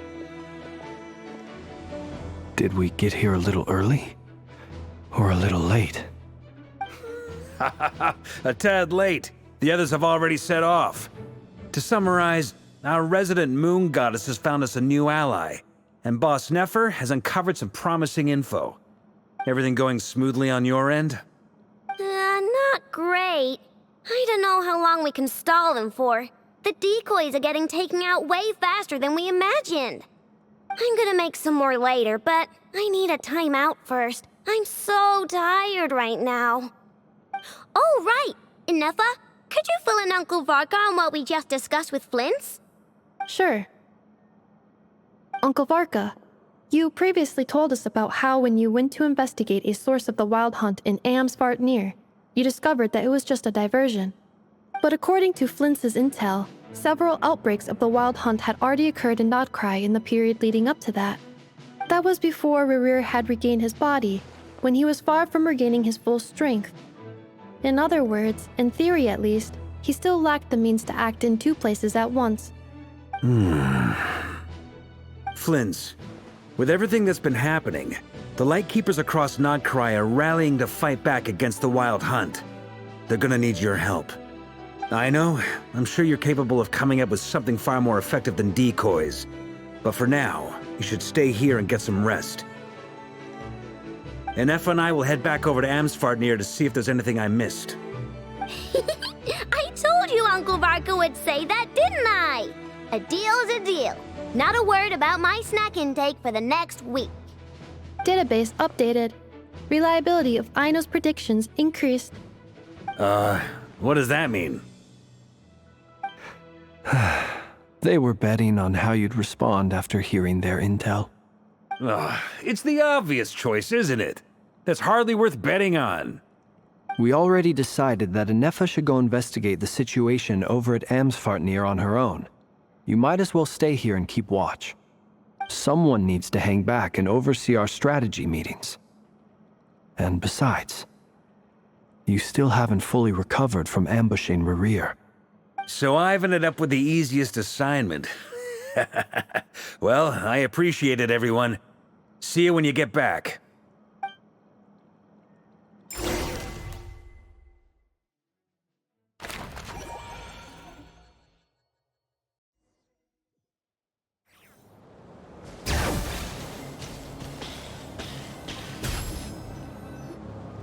Here, this will serve as a good spot to cross over. Arlecchino, hold up a second. Since you brought us all this way, would you mind telling us what you've got planned? We still haven't got the slightest idea what's going on here. And if even Columbina doesn't know where the iridescent moon's marrow is, how do you? Simple. Because I am an inheritor of the royal bloodline of the Crimson Moon, and one of the last surviving embers of the Two Worlds' flames. Huh? Are you serious? As in, you're a descendant of that Crimson Moon dynasty we were just talking about? The one from ancient Conria? Your surprise is understandable. I was also taken aback when I first learned of it. But the more I thought about it, the more I realized the signs had been there all along. When I was young, I discovered I could wield a very special kind of fire. It coursed like blood through my veins and smoldered away inside my nerves. What's more, whenever I experienced strong bursts of emotion or drew too deeply on this power, it was like some kind of presence within the fire would begin to gnaw away at me, consuming me from the inside out. Exactly. That is why my hands are like this too. At first, I saw it only as a curse, but once I became a harbinger, the jester apprised me of the truth. Together with my own investigations over the past few years, there are several things that I have gradually come to understand. For instance, take the so-called Crimson Moon. In truth, it is nothing more than the shattered remnants of the iridescent moon, fused with the abyss to prolong its lifespan. Since this blood flame was bestowed upon me by the Crimson Moon, it is a fusion of the iridescent moon's former power and the corruption of the abyss. You all understand the nature of the abyss well enough. I draw upon its power, and in return, it hungers for my soul. This strange blackness is the mark of corruption it has left behind. If I recall correctly, you once told me that if the corruption ever made it to your heart, you'd become a completely different person. Yes, and that's the reason I'm always careful not to push my power too far. It's essentially a never-ending tug of war. Whew. Sounds intense. Anyway, the rest of my story can wait. Is there anything else about the Crimson Moon or the Iridescent Moon that you're unclear about? Paimon has a question. So, the Crimson Moon that the Carians used to worship was actually the Iridescent Moon, right? Which was one of the three Moon Sisters. Does that mean that the Carians were to the Crimson Moon as the Frost Moon Scions are to the Frost Moon? So much of that history has been lost. We have no way of knowing exactly what they were like. But I would suspect that the Conrians weren't as devout in their moon worship as it might appear. The iridescent moon's remains simply served as their link to the abyss. Later on, perhaps someone discovered a way to make direct contact with the abyss. Or maybe there was some kind of ideological divide. Either way, a dissenting faction staged a coup and drove out the royal heirs of the Crimson Moon dynasty. Still, even with the dark sun looming high overhead, the Crimson Moon's glow never truly faded. If you want living proof, it's standing right before you. The first time we met, I sensed something familiar in your presence. When I looked at you, I felt I could see that mysterious red moon in the corner of my eye. In your flames, I saw its broken image, surrounded by a strange black aura. Well, I appreciate that you kept it to yourself. Much about the Crimson Moon is still a mystery, and I'd prefer not to end up as the object of an insane research project. Anyway, time is against us here, so if there's any other questions, they'll have to wait. I just want to make sure I've got one thing straight. In her letter, Sandrone mentioned that since you are unable to contain the iridescent moon's marrow yourself, you intend to leave it in my custody. Correct? That's right. For now, it's the only way I can pay you back for your help. The iridescent moon is already part of who you are, so with its marrow in your possession, you'll be even more powerful than before. Deal. Then let's get started. Get what started? What does this place have to do with the Crimson Moon? When I first became a harbinger, the jester gave me a book called Paranhari, also known as Leobranto Inamorato. You should be able to buy a copy next time you're in Fontaine. It's a love story set in the Crimson Moon era. But setting aside the tangled romances of its characters, it also records a few interesting details. In the Crimson Moon era, or so the story goes, there was an orphanage that received children from beyond the bounds of this world and subjected them to a peculiar induction ceremony. Beyond the bounds of this world? For real? And what kind of induction ceremony? The Crimson Moon sages looked beyond this world for beings with powers that surpassed the gods. But fearing they might lose control, they subjected these children to a process of refinement. They made these children crawl up a fireplace and kept asking them, "Have you died? Did you see it?" Until they finally admitted to having died and seen a crimson moon. The adults embraced the children who passed the ritual, telling them, "Within the fireplace, you have traversed the flames between two worlds. Here and now, you are born anew." The book leaves much unsaid, but I suspect that this was their way of branding the children they had enrolled, leaving an indelible mark upon them so that they would forever live in the Crimson Moon's light. That explains why I can't sense the Crimson Moon's marrow in this world. It makes sense that it would be sealed in a special space that can only be accessed temporarily through some kind of ritual. But there's no fireplace here. Do you see a chimney anywhere? Oh, are we supposed to build it ourselves? Okay, fine. Paimon will go find some bricks. That won't be necessary. The fireplace is purely symbolic. The key to the ritual is crossing the flames between two worlds. In other words, the flames that burn within me. Those burned away by such flames leave behind a kind of ghostly afterimage in the world. In the days of Conria, people believed they could be used to bridge the gap between the two worlds of life and death. In short, I can open a passage to that space for you. That's the easy part. The catch is I'll need to stay on this side to keep the passage open, so I won't be able to come with you. Once you're inside, you'll have to find your own way. Very well. Then I'll open it up. Traveler, spare me a little more moonlight if you would. I may need it.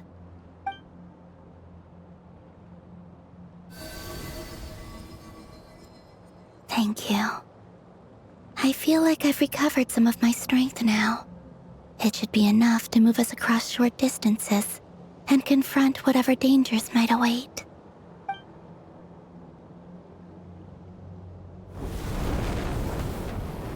Mistress of the seven hues of ages past, great mother of the present, crimson-clad sovereign of the two realms, by fire severed, by fire renewed, I offer myself now and beseech your descent.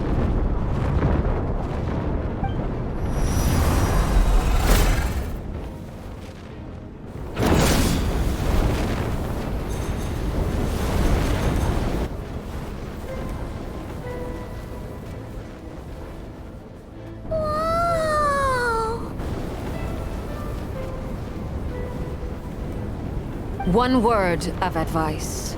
As you're crossing over, no matter what voices you hear, do not answer. Got it! I sense a sinister gloom inside, but also the familiar light of the moon. I feel that I am about to meet an old friend who has changed beyond all recognition. All right, let's go.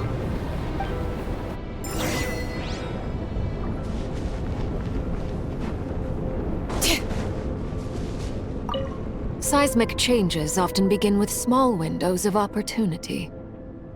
This could be your window.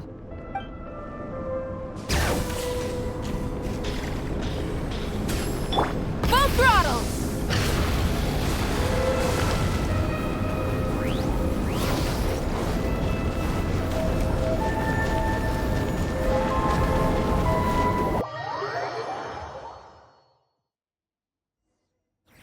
I sense your presence and grace.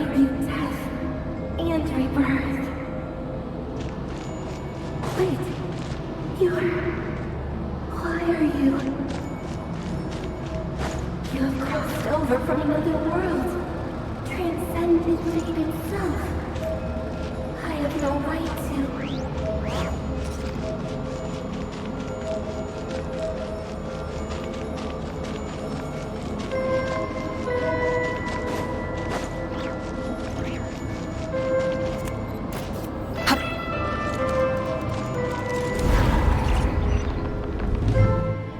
Hey!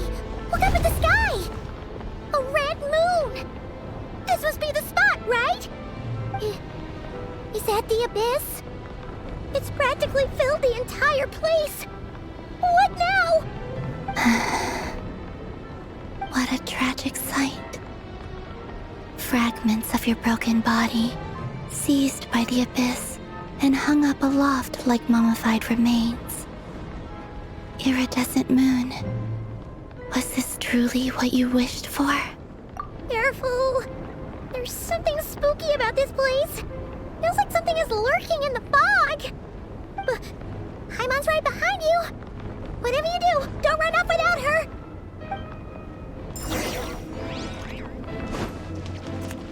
By the way, Columbina, didn't you tell us that the iridescent moon had shattered into pieces? The moon up there looks pretty whole to Paimon. How is that possible?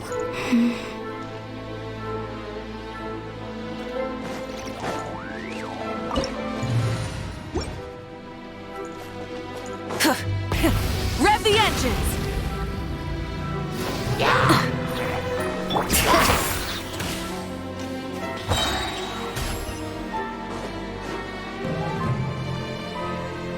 Just like I thought. It was only a facade.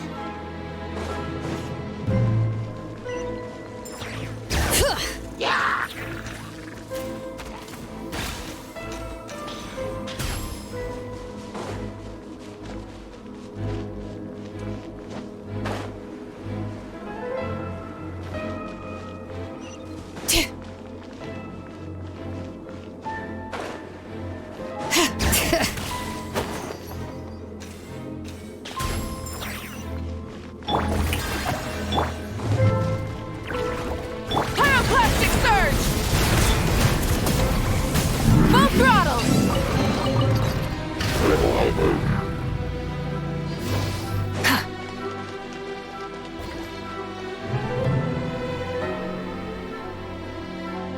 Huh? Huh? For real? That's way too high! There's no way we'll be able to reach it! No. I'm not sensing anything up there. It's coming from under the mountain. Let's see. Ah!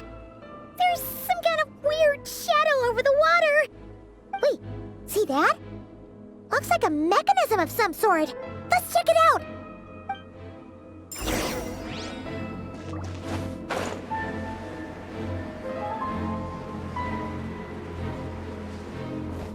Light it up!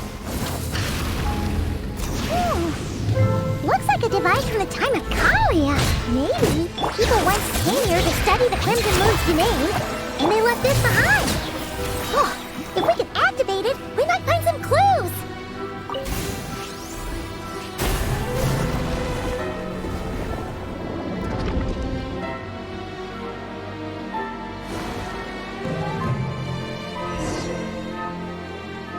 Hey, look at that! Now that the mechanism's running, the shadow in the water looks different. Do you think these mechanisms might be the key to unlocking the secret? Let's try to find more of them! Thalindis, we'll leave the rest of the research in your hands. We'll be heading back now. I hope this isn't ruining date night. Ugh. Mind your own business. Just leave me some snacks on the table. Thalindis? Is that Rerear's girlfriend? How come we're hearing her voice here? Oh yeah. So, do you think she was studying this strange space all along? The abyss has made this space extremely unstable. Maybe that's why some of the things she said and did were preserved here. Like echoes. Or after images. Whenever I see this view, it takes me back to a poem from my childhood. Waning moon, oh lifeless damsel, weeping on the mountain crest. Mourning still in wistful tone, her fragile soul now laid to rest. For me, of all people, to be here investigating the mysteries of the Crimson Moon space. Is it a coincidence? Or something more?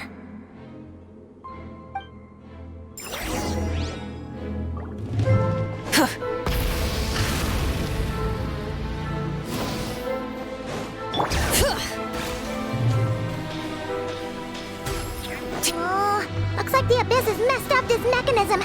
We need to find a way to get it working again. Let's see if there are any other devices nearby. Light of the blazing sun! Strike a pose! Show no mercy!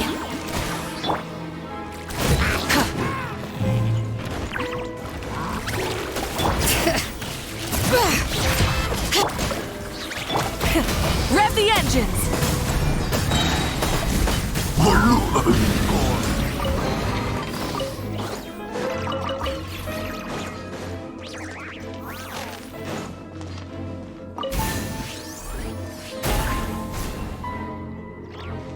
Full throttle!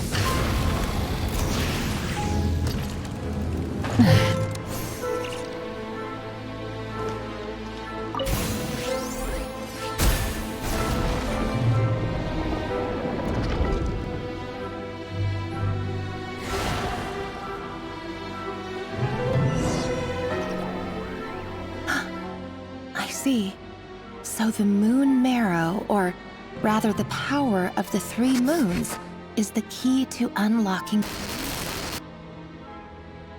If it really does exist, then maybe this madness can finally be put to an end. Try and stop me!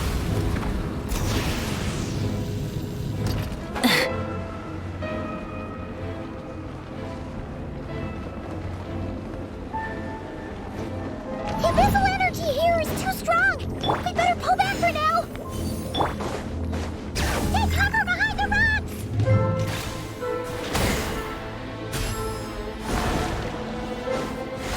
Let engraved names echo!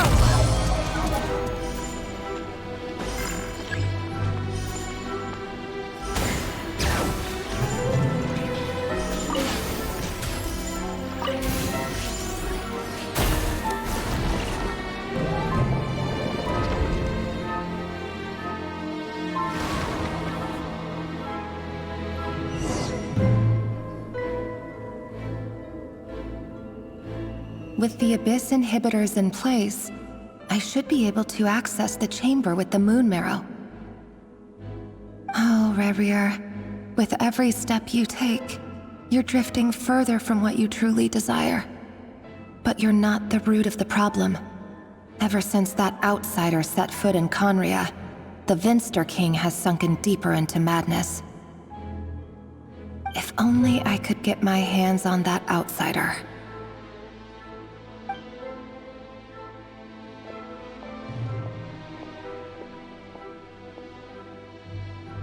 Hey, look! The moon's reflection is back to normal. Elendis' voice mentioned a chamber with the moon marrow. Do you think maybe it's hidden in the moon's reflection? It must be. For within it, I sense the fragile aura of a dying soul. Then there's no time to lose! Let's go!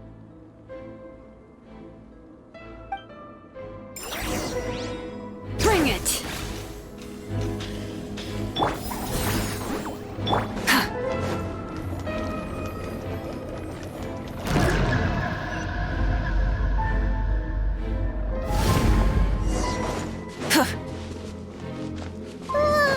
These things are so creepy!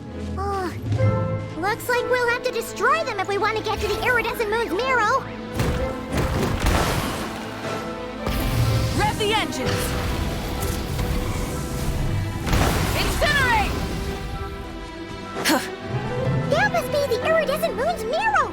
Oh, we'll need to destroy these things before we can reach it! Stop me!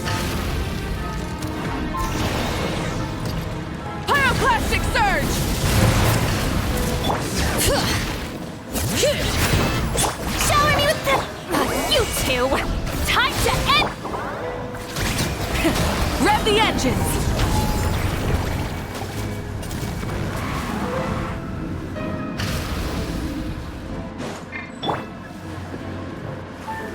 Bring it!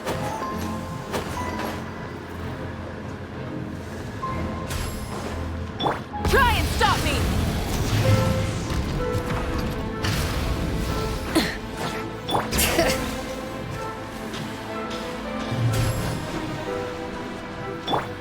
Wrath from the sky! Hang in there! We're so close!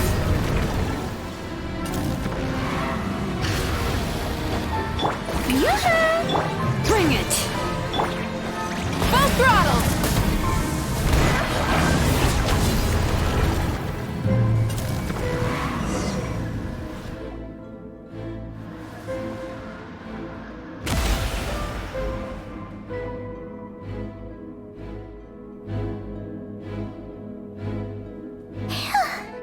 We finally did it! The iridescent moon's marrow, still burning away like an undying flame, yet now contaminated by the abyss. It has taken on a new form entirely. If we can purify the abyssal power within, we should be able to obtain its untainted essence.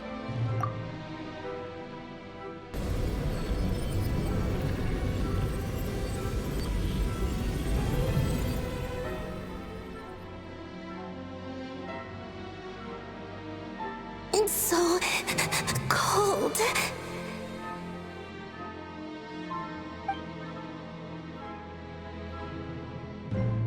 Is it you? Are you here? Huh? Are you talking to us? At long last, I can see you once more. Our fates have crossed, and I am finally free.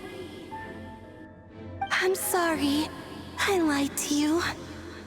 Even knowing what was to come, I still couldn't let go of the fear in my heart as death drew near.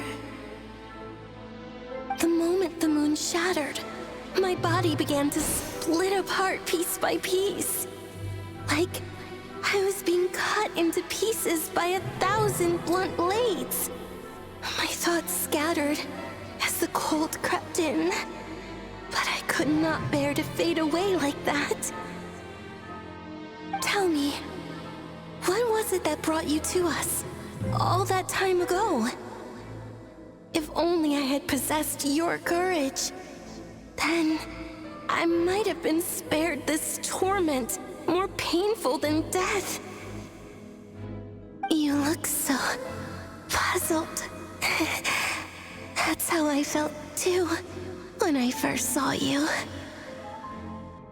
But trust me when I say that everything happens for a reason. Farewell, Hypo.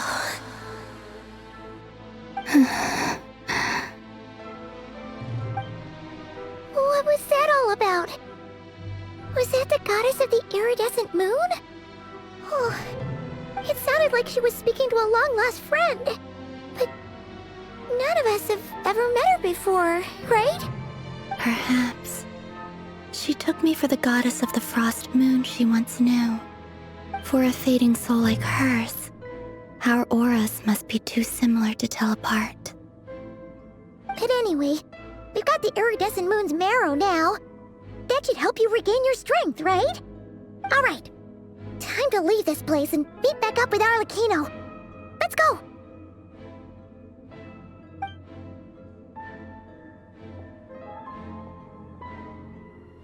That's odd. This place looks different than when we came in. Waning moon, Huh? oh lifeless damsel. Oh.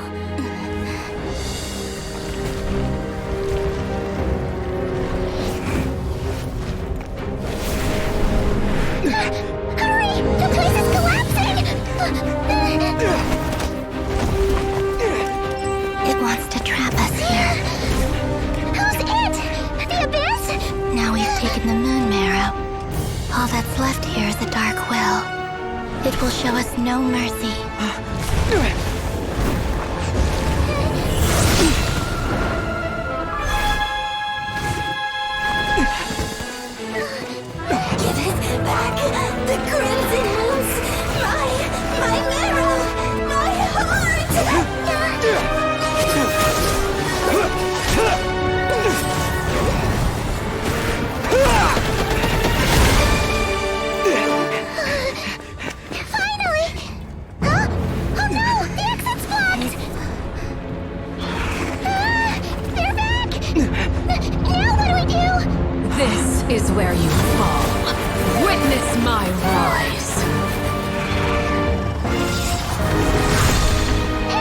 What are you waiting for?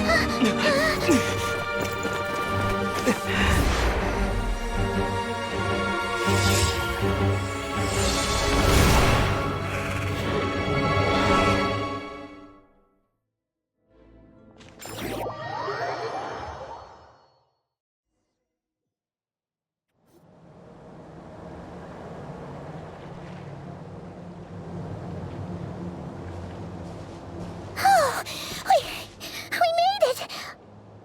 Was that you, Arlecchino? Did you save us? Wait, your hands! They're... Oh, this? Don't worry. It's a small price to pay. The Abyss wanted to trap you inside, and I defied its will by bringing you out. No wonder it's a little angry. No. I have paid the price, albeit a small one, and it cannot be undone. My hands have already fused with the Abyss. Purification would simply destroy whatever's left of them. But surely... Oh... We're so sorry, Arlecchino. Paimon can't believe you'd make a sacrifice like this for us. As much as I'd like to call it a favor, the truth is I was simply holding up my end of the deal. Well, Columbina. Yes, you did your part. And as promised, I will leave the iridescent moon's marrow in your care. From this day forth, may the two worlds' flames burn ever more brightly.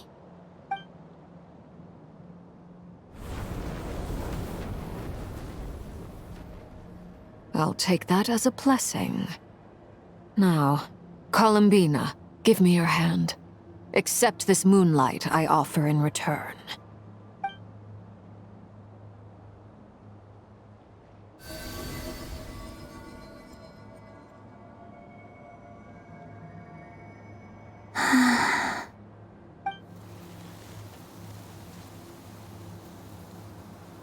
Feeling stronger? Hey, Columbina! Are you okay? I'm fine. Our powers are a little at odds, that's all. By the Frost Moon's authority alone, wielding the power of the other moons was always going to be a stretch. Still, I think it's fair to say that your strength has returned. At least to the level it was at as Third Harbinger. It's still not enough. There's no way I can hope to challenge Rayrir like this. Just one more ray of moonlight, if you would. It's okay. I can take it.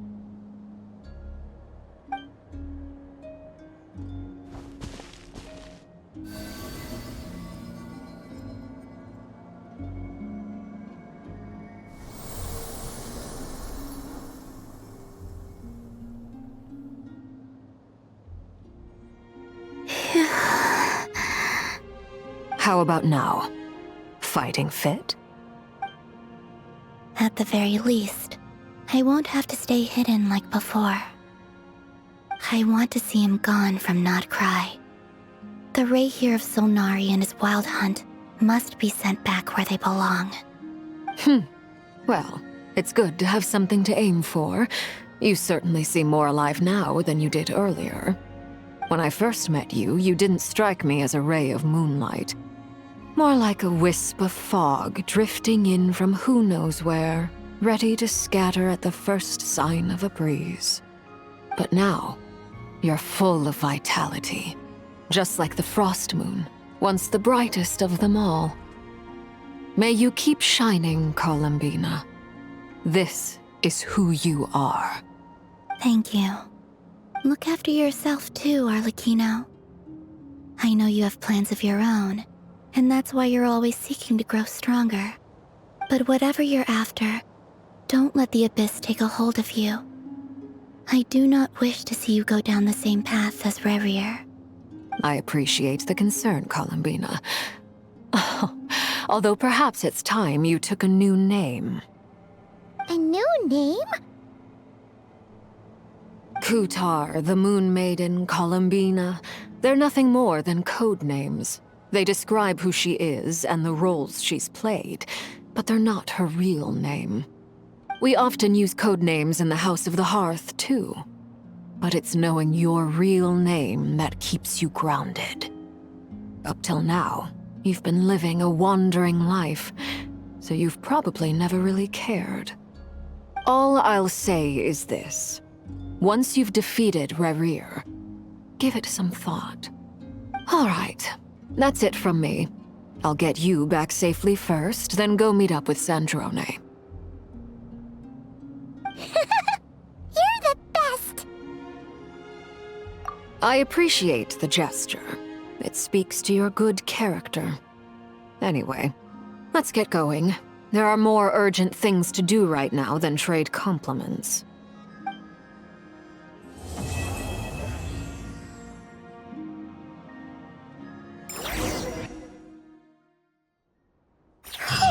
It was a close call, but we got the iridescent moon's marrow and restored Columbina's strength, and that's all that matters.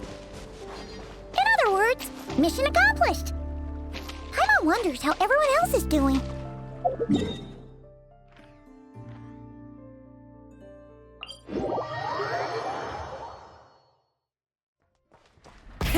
Rev the engines!